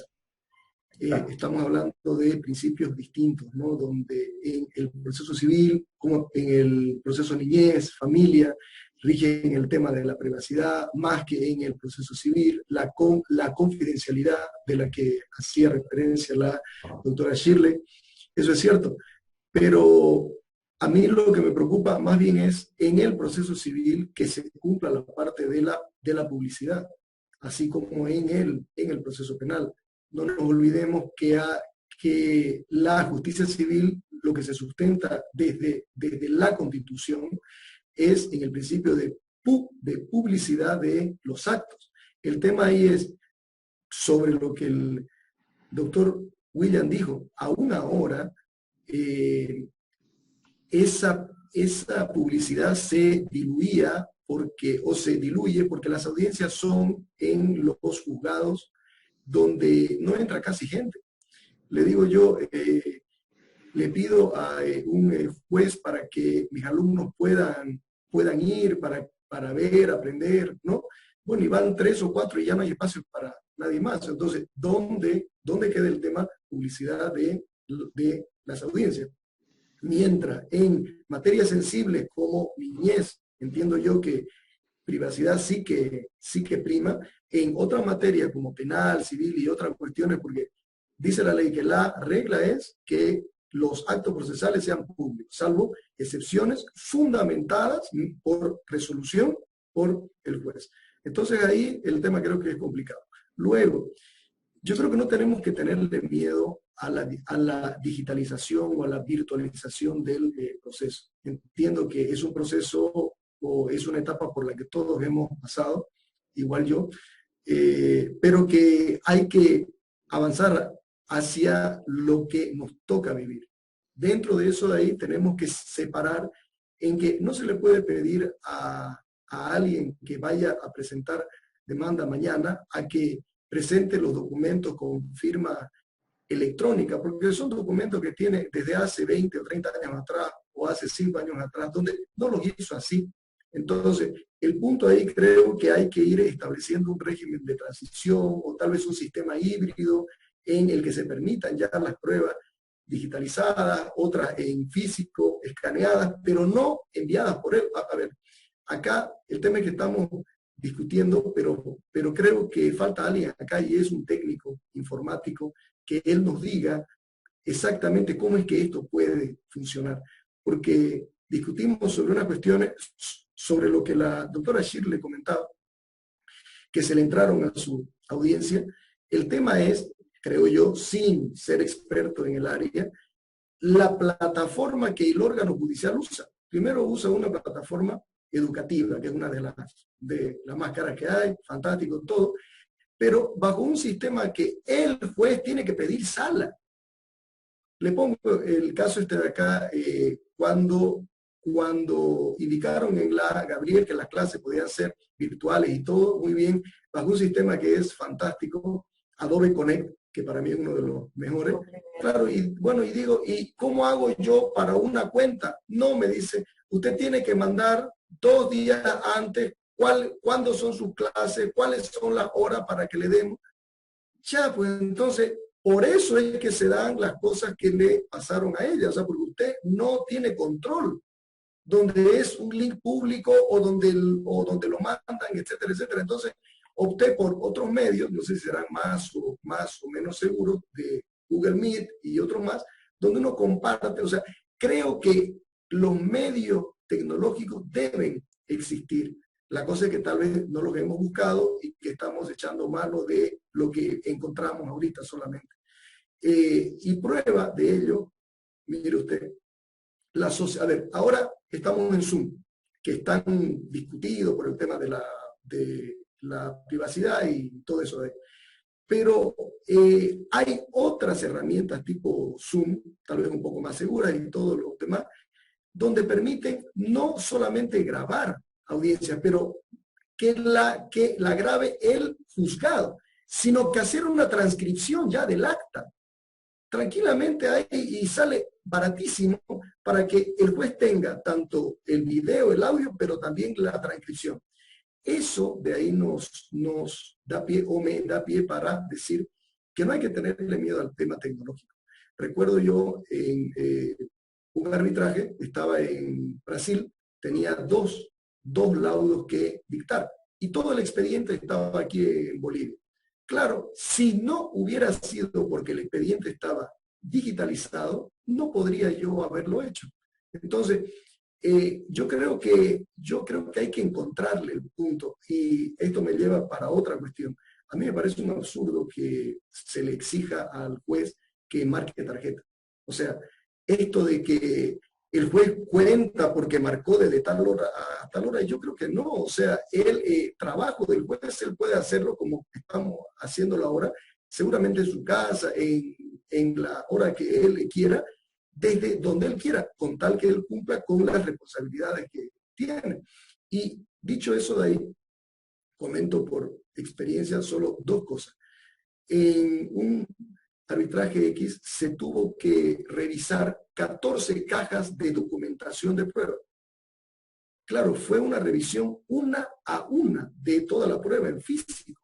Oiga, cuando después uno se entera que existen software como Nuix, donde digitaliza todo eso y le facilita muchísimo para que uno vea toda la prueba, revise. Entonces, ahí es donde el Estado debe invertir dinero, como el doctor William dice, y no el 0,30 y tantos %, sacarle un 5 o un 10% al ejército, ¿no? Y que, bueno, oiga, implementemos acá.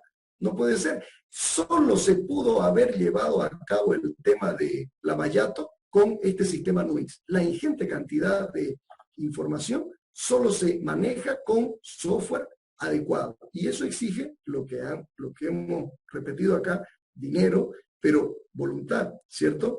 Y luego tal vez algo, no sé si me adelanto, tal vez la doctora Nadia nos pueda dar algún dato más exacto, pero creo que no todo se trata de resolver con la tecnología, sino que deben haber otras herramientas que acompañen o que apoyen.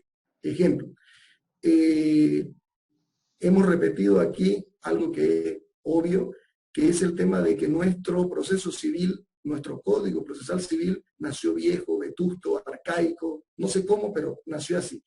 A tal punto, y es lo que hemos criticado siempre, que el único sistema para realizar o para vender los bienes en la ejecución es la subasta presencial todavía. Ni siquiera se implementó, como en otros países latinoamericanos ya lo han hecho hace décadas, el tema de la subasta electrónica. Pero hay algo mucho más grave. Cuando el ejecutante que quiere cobrar una suma de dinero quiere embargar algún bien, tiene que buscar manualmente dónde es que se encuentran esos bienes. Legislaciones como Alemania y España implementaron una norma que ayudan para que eso mejore. Le dice, cuando usted, señor ejecutado, sea citado con una demanda de cobro, usted tiene la obligación, España dice, de dar una relación circunstanciada sobre sus bienes en cantidad suficiente para el pago de la deuda. Alemania va mucho más adelante y dice, el ejecutado tiene que dar una relación de todo su patrimonio. Claro, porque si usted debe y no paga, por tanto que le hayan iniciado juicio, dígame cuál es su patrimonio, bajo pena de cometer delitos. Claro, yo creo que acá algo de eso podría usarse respecto de algún litigante, abogado o quien sea, que tenga la viveza de entregar como prueba documentos adulterados, falsos y todo lo demás. Ahí yo creo que mientras tanto, mientras nos organizamos, quiero huir del tema penal, pero creo que debiera sancionarse eso como uno de los delitos más graves, porque atenta a la administración de justicia. Buscar otra forma que no sea solamente la de digitalizar para que nuestra justicia funcione, avance.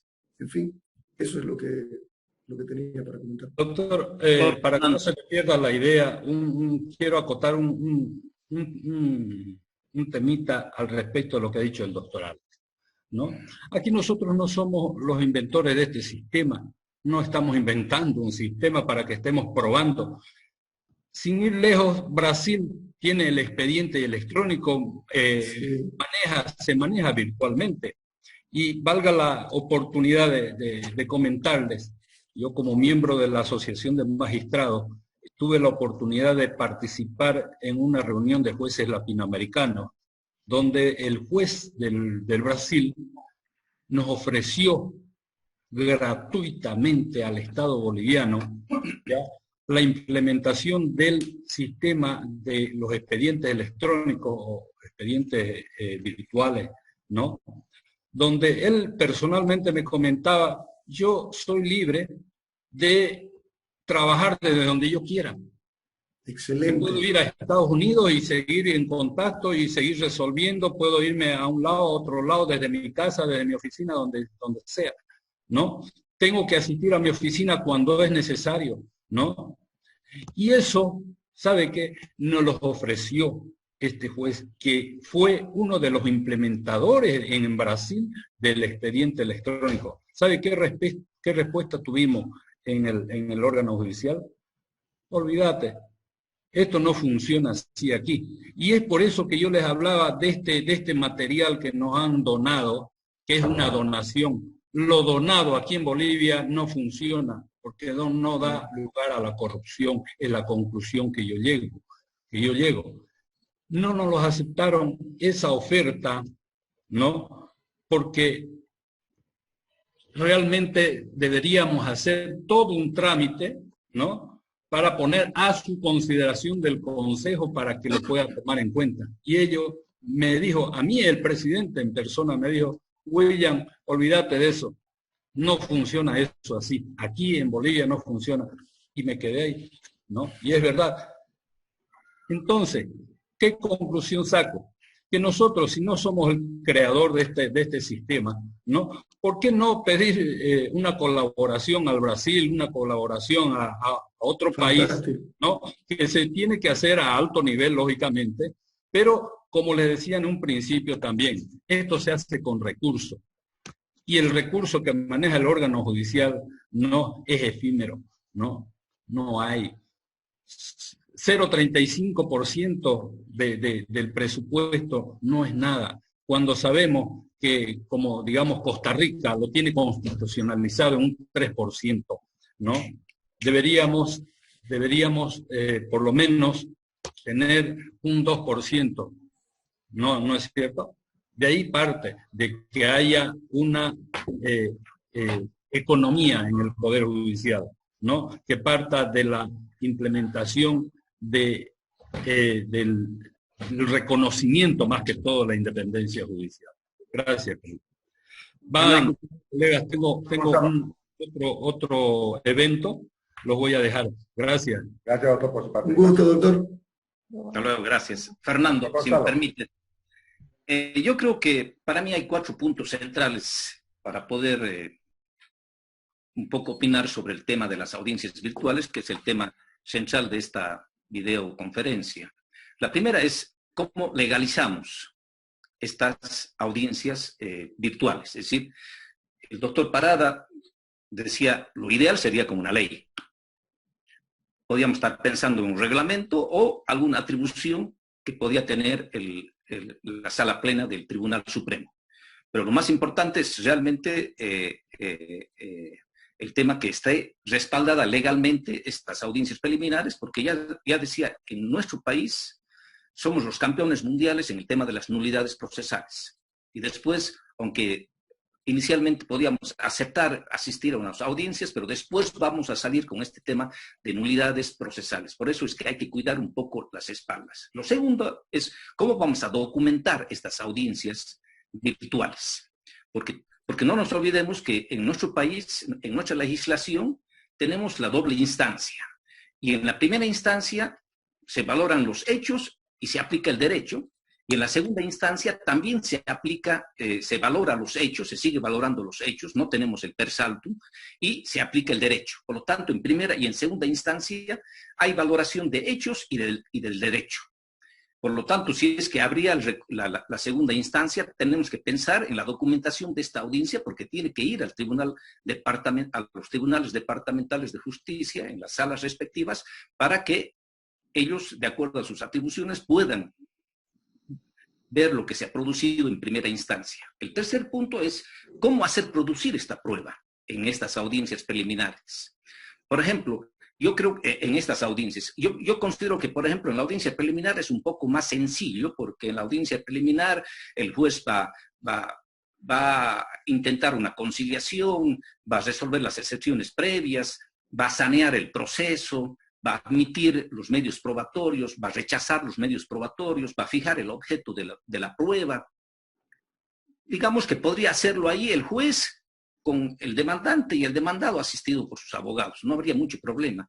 Pero de donde yo encuentro dificultad y donde tiene que regularse bien es en el tema, ya especialmente en la producción de la prueba, básicamente en la audiencia complementaria. Porque ahí tiene que haber testigos, tiene que haber peritos. Ustedes hace rato ya han hablado de la prueba documental, no quiero meterme mucho ahí, pero ¿cómo vamos a hacer una inspección judicial? ¿Cómo vamos a convocar a los peritos, a los testigos, etcétera, etcétera? Esas reglas de juego deben estar absolutamente claras. Y para mí el último aspecto que debería tomarse en cuenta, cuáles son las herramientas que va a tener el órgano judicial, que va a tener los jueces, para que realmente sea efectiva esta situación de las audiencias virtuales. Yo creo que eso es fundamental y es necesario. Si no tenemos estos componentes, va a ser difícil. Yo sé que hay otros países que están siempre adelante. Este código, pese a ser un código nuevo, hacer códigos nuevos, el Código Procesal Civil, el Código de las Familias, el Código de la Niñez y la Adolescencia, es decir, tantas normas tenemos nuevas, pero son procesos que no han adelantado mucho, no han visto mucho el futuro. Y lo peor es que no tienen ninguna exposición de motivos. No sabemos cuál ha sido el criterio que han tenido los legisladores, porque no tienen ninguna exposición de motivos. Entonces, eso un poco nos complica. Entonces, yo considero que es posible las audiencias virtuales, porque no podemos ocultarnos, no podemos escaparnos de la realidad, y con mayor razón, pero todo tiene que hacerse mediante, digamos, un buen sistema para que realmente no haya problemas legales, no haya problemas técnicos, etcétera, etcétera. Eso quería yo aportar. Doctor, Doctora la Silvia. palabra. Mire, yo ayer en las audiencias que llevé a cabo, normalmente, por ejemplo, en una audiencia en mi despacho, hablando de lo que viene a ser la justicia penal juvenil, podemos concluir en un solo acto el proceso, ¿no es cierto? Si yo tengo, por ejemplo, una audiencia de cesación de la detención por alguna de las causales, pero dentro de lo que viene a ser el principio de la desformalización, de la favorabilidad, principio de interés superior, la fiscal en esa audiencia puede presentarse con el cuaderno de investigación y presentar y decir, señora juez, en esta audiencia, mire, aquí está, yo le presento, hay un acuerdo en el que quiero aplicar una salida alternativa en base a la reparación del daño, ¿no? Y voy a dejar toda la documentación una vez concluida la audiencia. Pero ayer me tocó resolver una situación así. ¿Y qué fue lo que hizo la fiscal? Me dijo, mire, señora juez, aquí tengo el expediente, está el desistimiento y quiero aplicar una salida alternativa por reparación del daño. No es lo correcto, ¿no es cierto? Pero yo tuve que aplicar el principio del interés superior, la desformalización, y con la venia de las partes apliqué una salida alternativa en base a la reparación del daño. Esas cositas son las que tenemos que ir superando. Yo no estoy en desacuerdo con las audiencias virtuales. He visto que se puede solucionar a veces muchas trabas que hay, se puede dar una celeridad a los procesos, pero siempre en mi materia se debe prever que no se viole ese principio de la privacidad, de la reserva, de la confidencialidad, y además que los jueces tengamos los medios técnicos necesarios. Porque ahorita las computadoras que nosotros tenemos en nuestros despachos no son obsoletas, no tienen cámara, no tienen micrófono. Los jueces ahora estamos llevando nuestras laptops, los que tenemos, los que no tienen, la están haciendo mediante teléfono, y creo que eso no es lo mejor, ¿no? Se nos deben implementar en nuestros despachos de todos estos medios, y ir solucionando, ir viendo cómo resolver esta situación de poder concluir, como le explicaba, audiencia, y que las partes quieran presentar un requerimiento, un memorial para poder concluir ahí mismo en la audiencia, cosa que de manera virtual no se puede hacer en el momento. Gracias, doctora. Bueno, tenemos casi 90 minutos ya de entrevista y de conversatorio, pero antes de ir cerrando, quisiera darles unas preconclusiones de lo que hemos arribado hasta este momento, antes de que podamos escuchar otros comentarios que ustedes pudieran hacer. Lo que no ha quedado claro todavía es quiénes pueden participar de las audiencias. El doctor Alex hablaba del principio de publicidad. El doctor Ashira decía que las audiencias son públicas, no todas, menos las del menor, pero por ejemplo en materia civil decía también el doctor Guzmán que las audiencias son públicas. Cualquier persona podía pararse y presenciar una audiencia civil. Se entiende que la emergencia ahora impide que podamos ir a una audiencia civil o a una audiencia penal siquiera, porque justamente lo que se está evitando es el contacto de personas. Pero ya estamos en ello, tenemos que adaptarnos, como decía el doctor Alex Parada, y tenemos que seguir adelante la fiesta.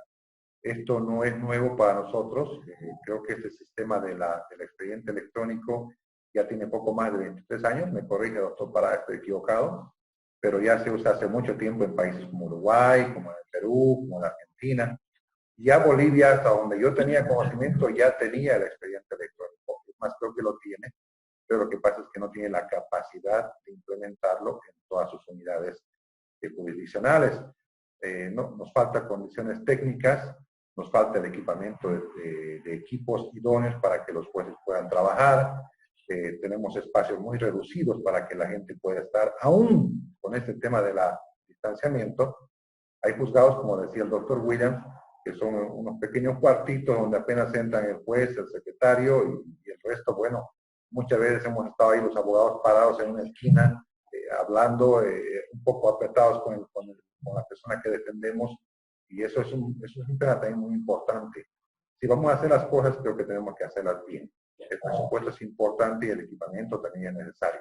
Estamos en un nuevo siglo, estamos en épocas de tecnologías diferentes, donde ya se están usando medios telemáticos, como mencionaba la doctora Nadia. Entonces, es tiempo de valorar muchos elementos, lo decía el doctor Alex. Quizá las plataformas o los medios que se están utilizando telemáticos no sean los idóneos. Skype creo que tiene una muy buena fuente de información, pero no es seguro, si hemos estado investigando todo esto. Y muchos de estos elementos de telecomunicación como Zoom, Hangout, Meet, Jitsi, Word, Zoom Meeting, Skype y Blackboard, que como bien decía el doctor es didáctico, lo utiliza la escuela de jueces para enseñar, para sus cursos virtuales, no están diseñados para la aplicación de audiencias judiciales, donde debe primar, como en el caso de la niñez y adolescencia, el principio de reserva, la protección de datos, la cadena de custodia, como comentaba la doctora Nadine, el doctor Alex también es importante, no podemos dejar las cosas al azar, donde un tercer intruso, un hacker puede meterse, si no es a la audiencia, puede meterse a la recopilación de datos. Si bien es cierto, en lo físico, la adulteración siempre ha existido, como la falsificación de billetes, no es menos cierto que en materia digital nada es seguro. Por eso es que comentaba el doctor Alex, la banca tiene sistemas tan seguros de doble control de contraseña, como el famoso modo de juegos, o los protocolos que manejan las empresas internacionales como Amazon, que comentará seguramente la doctora Nadine con mayor propiedad, donde se crea una clave pública, una clave privada, se crean sistemas de seguridad en línea. Todo ello ya no es nuevo, ya tenemos que utilizarlo. Tampoco podemos hablar, el doctor Gonzalo me lo dijo, el doctor Gonzalo Castellanos, de las audiencias como cosa nueva. Si ustedes recuerdan, la primera audiencia, el primer juicio oral penal en Bolivia se llevó por vía Skype, si mal no recuerdo, en el año 2014, en junio del año 2014, en la ciudad de La Paz, donde desde el penal de San Pedro transmitieron esto vía Skype. Entonces ya hubo un antecedente, ya tenemos bastantes antecedentes a la fecha en materia penal. No sé si quieren comentar algo más sobre este tema para que, bueno, en realidad no hemos arribado a mucho porque todas las intervenciones han sido realmente interesantes, pero podríamos hacer un segundo encuentro. ¿Qué opinan ustedes? La palabra, querido doctor. Creo que todas las sugerencias han sido buenas, la reunión ha sido bastante fructífera. Lo importante de que yo comparto en eso, de que no tenemos que tenerle miedo a la tecnología, al adelante. Participo de que tampoco tenemos que encerrarnos y hay que nomás ponerle el pecho a la situación y, bueno, pues actualizarnos en esto.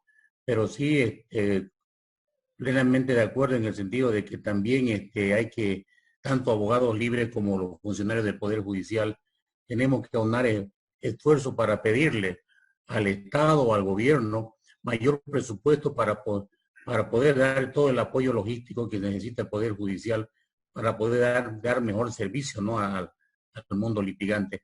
Creo que en eso linda el problema, porque la verdad, si nos mandan a la guerra con pala y picota, obviamente que vamos a perderla. Entonces creo que nosotros nos falta todo eso, que la energía, la fuerza y la predisposición de servir al mundo litigante y prestar el buen servicio están, pero reitero, creo que lo que falta es apoyo logístico, tecnificación en el trabajo para el Poder Judicial. Yo manifiesto mi predisposición para una segunda reunión en cualquier momento. Tengo otra reunión en unos minutos más, así que con manifestarle mi agradecimiento por la invitación y mi satisfacción de participar con todos ustedes, me voy a retirar. Buenas tardes para todos. Gracias por su participación. Doctora Nadine, también seguramente está ocupada, ya debe tener sueño porque está en España y tenemos una diferencia de hora bastante grande, pero nos interesaría ya en la parte final conocer sus impresiones sobre este tema de la prueba. Me hubiese gustado que usted nos pueda hablar un poquito más de la prueba electrónica y la misma digital, que es su campo de acción. Pero ¿cuál es la diferencia, doctora, en conclusión, en los procesos que ustedes ven en España a los que estamos viendo ahorita y estamos viviendo en Bolivia? Sí, la verdad, muchas gracias. Me hubiera gustado tener un poco más de tiempo para entrar en materia.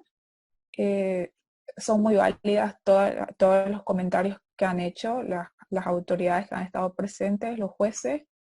Y bueno, como decía el doctor Castellanos, ¿no?, yéndonos a la ley, yo creo que estas audiencias, ¿no?, son legales. Yo creo que el Código Procesal las permite. Y cosas y retos y desafíos que veo, ¿no?, en la producción de la prueba es, por ejemplo, en la prueba documental me quiero pasar de largo, quiero pasar a la testifical, en la que los testigos, ¿no?, los testigos que deberían comparecer físicamente, en realidad ahora tienen que conectarse, ¿no? y están impedidos por causas materiales, que es falta de acceso a una computadora o falta de acceso a internet. Entonces esto escapa, ¿no?, de sus posibilidades.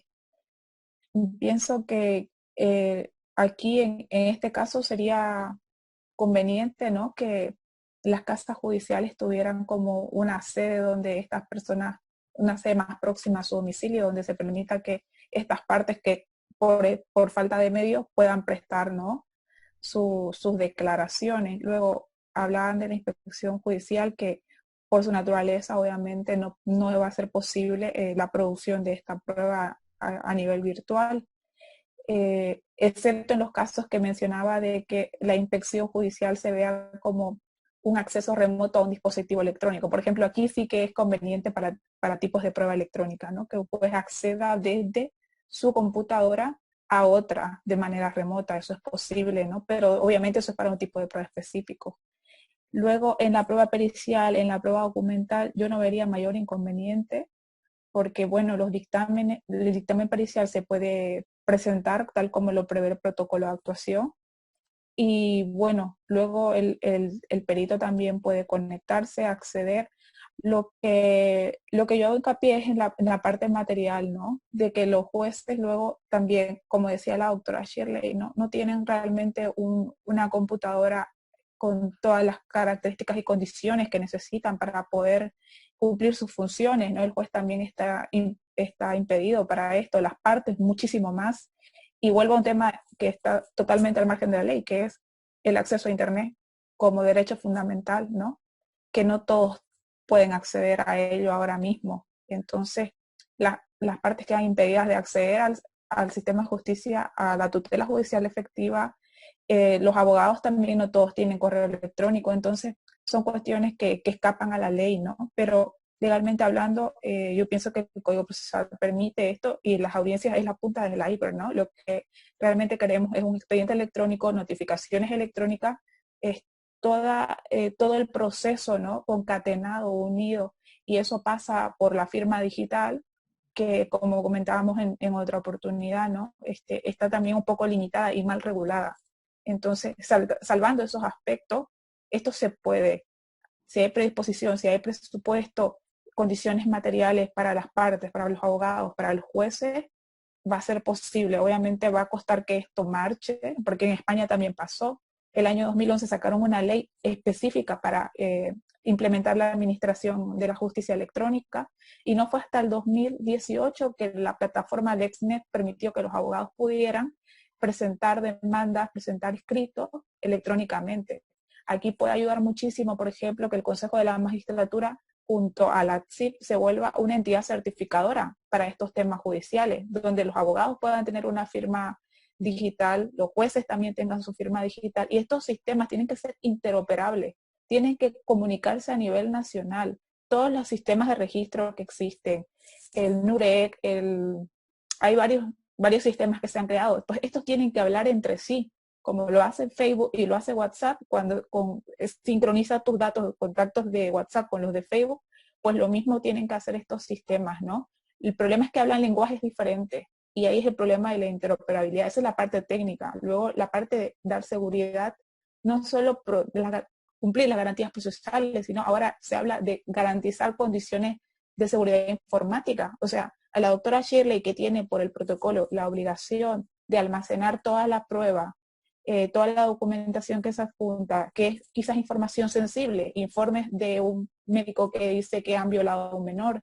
Entonces le atacan la computadora a la doctora Shirley, y toda esa prueba queda expuesta, puede ser secuestrada, ¿no?, por gente maliciosa.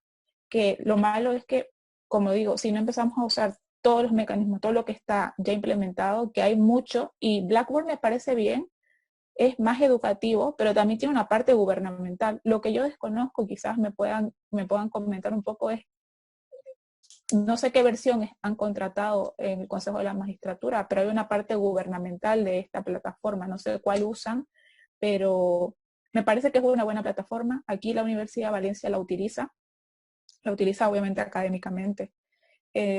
No sé qué fallos más estarán viendo, pero para mí básicamente es la conexión a Internet y la falta de medios, ¿no?, materiales para las personas que puedan acceder ahora a esta nueva manera de justicia que no hay otra ahora mismo. Gracias, doctora. Doctora Shirley, ¿qué podemos decir para cerrar este tema? Bueno, yo creo que todo lo que es avanzar y todo cambio es bueno, es bienvenido, siempre para brindar un mejor servicio. Desde ahí tenemos que partir un mejor servicio, una mejor atención al litigante, porque yo siempre digo, nosotros estamos para darles un buen servicio, una buena atención y para facilitar también al litigante el acceso a la justicia. No vaya a ser que con lo que queremos hacer ahora, implementar las videoaudiencias, les compliquemos a las partes el ingreso. Yo ayer en mi experiencia, por ejemplo, no pude contar con la presencia en la plataforma digital de los padres de familia de los adolescentes. Y eso es un requisito, es un derecho que tiene el adolescente, está establecido en el código, que el adolescente tiene que estar acompañado en la audiencia de su abogado, de su papá, de su mamá, con quien podrá conversar y consultar cualquier duda que tenga en relación al proceso. Con esto de las audiencias virtuales, ese derecho que tiene el adolescente se ve conculcado, porque los padres primeramente no pueden estar al lado de su hijo, porque las audiencias que llevamos a cabo fue el adolescente en Semicruz, en el municipio del Torno, yo en mi despacho, una madre se comunicó, se contactó desde su casa y el abogado también en otro lugar, y no hay ese acercamiento entre el abogado, entre la defensa y el adolescente para este tipo de audiencia. Pero bueno, veremos cómo se puede sobrellevar para ir avanzando. Como si en otros países se pudo, yo creo que también nosotros vamos a poder, y sobre todo la implementación también de medios tecnológicos para jueces y secretarios. Gracias, doctora. Cedemos la palabra al doctor Alex Parada, quien siempre aporta temas muy interesantes para este tipo de debates. Doctor. Pero creo que ya lo hemos dicho todo, ya está, o sea, lo hemos dicho todo dentro de lo que podemos decir ahora acá. ¿Cómo podemos tal vez el tema está en ampliarlo. No sé si usted podría conversar con algún informático que le entienda un poco más al tema. Es cierto que uno se puede guiar por las experiencias de otros países, pero lo que no podemos perder de vista es lo que la doctora Shirley dice, que nuestra realidad es otra. Entonces, tal vez acá no tenemos el ancho de banda necesario, no tenemos todas las computadoras necesarias. Lo mismo que el doctor Gonzalo, seguro que le va a tocar vivir en el tema también universitario. Aquí en la Gabriel, muchos universitarios se quejan que no pueden asistir a las clases virtuales porque no tienen internet. Entonces, sí, estamos en un momento en el que hay que hacer muchas cosas para que esto funcione. No se trata solamente de una ley nueva que salga y estamos igual, ¿cierto? Si con este código, aún con los equipos donados, regalados, no se implementa, calcule usted ahora, bueno, que todos tienen que tener su camarita, que tiene que funcionarla, que la máquina tiene que tener una cierta capacidad, porque también está el secretario. Entonces, y supóngase ahora, vamos a hablar un dato técnico medio raro, supóngase que estamos hablando de los juzgados de la independencia, que creo que es lo más chico que hay. ¿Cuál es el ancho de banda que tiene que tener? Porque no creo que el órgano judicial quiera pagar cuánto va a pagar. Entonces todos ahora estamos con fibra óptica, pero resulta, y ahí hay un problema, muchas de estas empresas utilizan el mismo cable que viene por mar. Entonces, cuando se cae a uno, también se cae el otro. Y ahora viene el tema. ¿Será que el órgano judicial va a implementar un sistema completamente seguro como para que la conexión sea siempre estable? Porque hay otra cosa. Si vamos a hacer todas las audiencias, no tendría que ser vía Wi-Fi, porque hay un problema ahí de seguridad. Tendría que ser por vía de cable, por vía de red. Hasta donde sé, la única persona que yo conozco aquí en Bolivia que tiene el internet más rápido de toda Bolivia fue un informático que lo que hizo él fue traerse un switch, como una cajita, donde él paga el internet de Tigo, el internet de Cotas, el internet de Entel y el internet de Access, paga los 4, los ingresa acá y saca un solo ancho de banda altísimo. Claro, ¿será que el órgano judicial va a hacer eso en todas las casas de justicia? Y ojo, hay otra cosa más, y el cableado que eso significa, ¿cierto? Porque no se trata solo Wi-Fi, pero si toda la persona que recomiendan sobre el tema seguridad dice no se conecte nunca a una red Wi-Fi, ¿cierto? Porque tiene vulnerabilidades. Entonces, bueno, ¿será que lo vamos a hacer así? Porque estamos hablando lo que la doctora Shirley dice, de información sensible. Entonces, el tema va más allá de solamente la ley, va el tema de aspectos técnicos, presupuestarios y todo lo que usted quiera, ¿no? Entonces, y hay otra cosa, que hay un tema también práctico acá. Como todo nos gusta centralizarlo, ¿no? Se cayó el servidor y ningún juzgado funcionó. Entonces, ¿será que esa va a ser la vía o que cada juzgado se maneje independiente?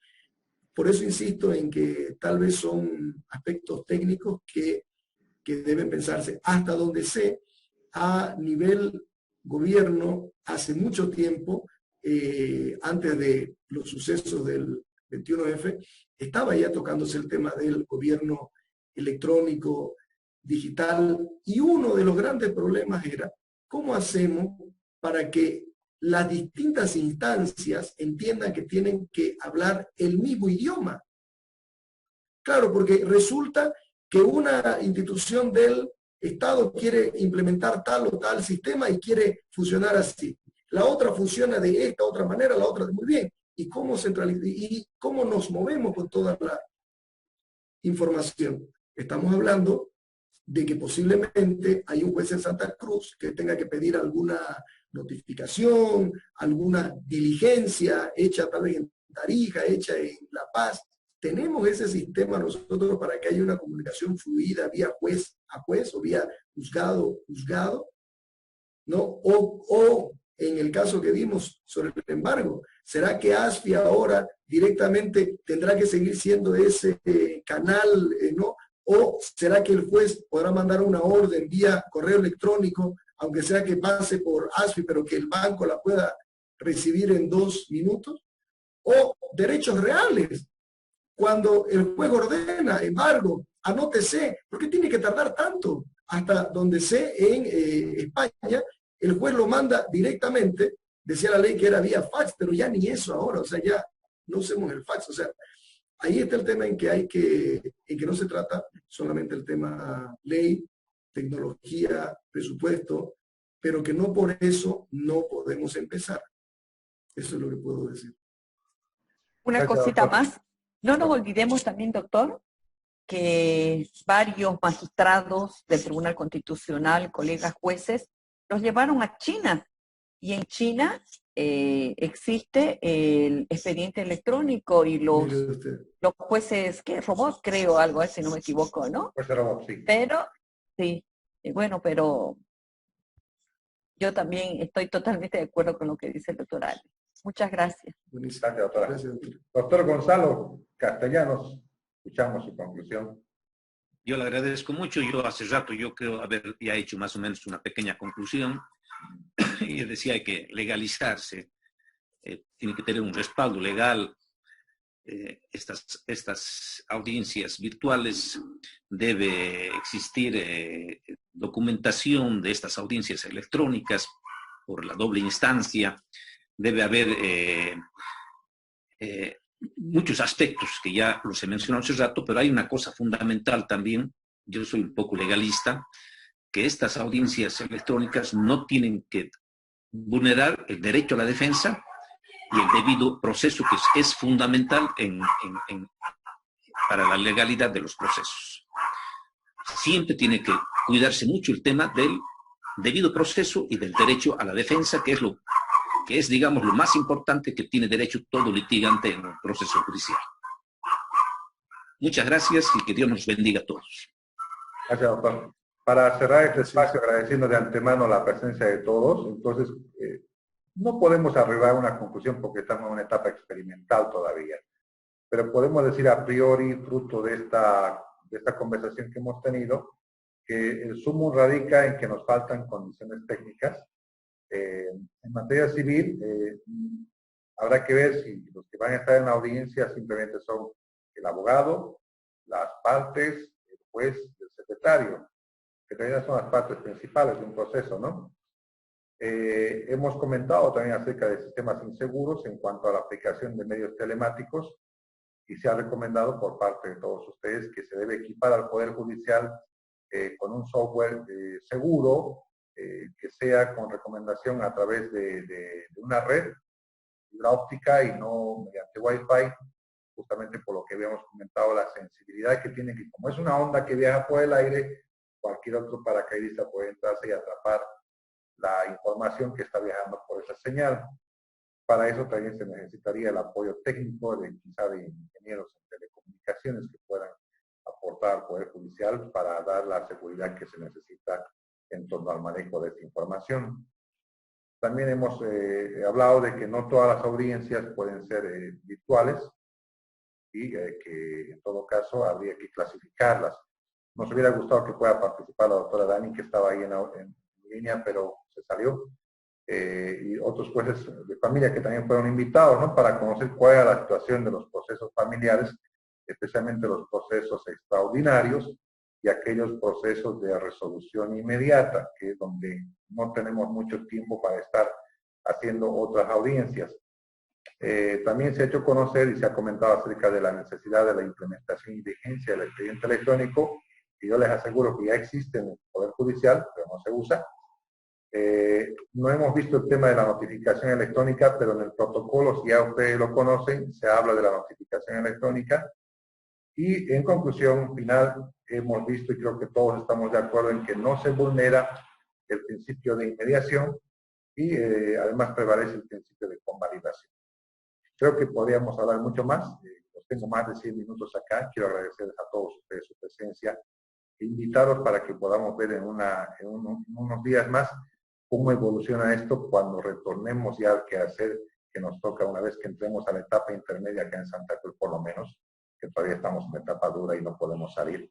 Pero veremos más adelante cuando ya estemos encaminados. Los invito, doctor Alex, doctora Nadia, doctor Gonzalo, doctora Shirley, los invitamos obviamente para que podamos hacer un preanálisis de cómo nos ha ido en las primeras etapas de esto. ¿Les parece? Fantástico, pero claro que sí. Genial. Nos avisa. Muy bien, doctores. Muchas gracias entonces por su participación. Un gusto. Hasta un nuevo encuentro. Un gusto a todos. Saludos, doctor Gonzalo. Hasta luego. Buenas noches. Gracias. Hasta luego. Buenas a todos. Doctor Fernando, un gusto. Un gusto, doctor.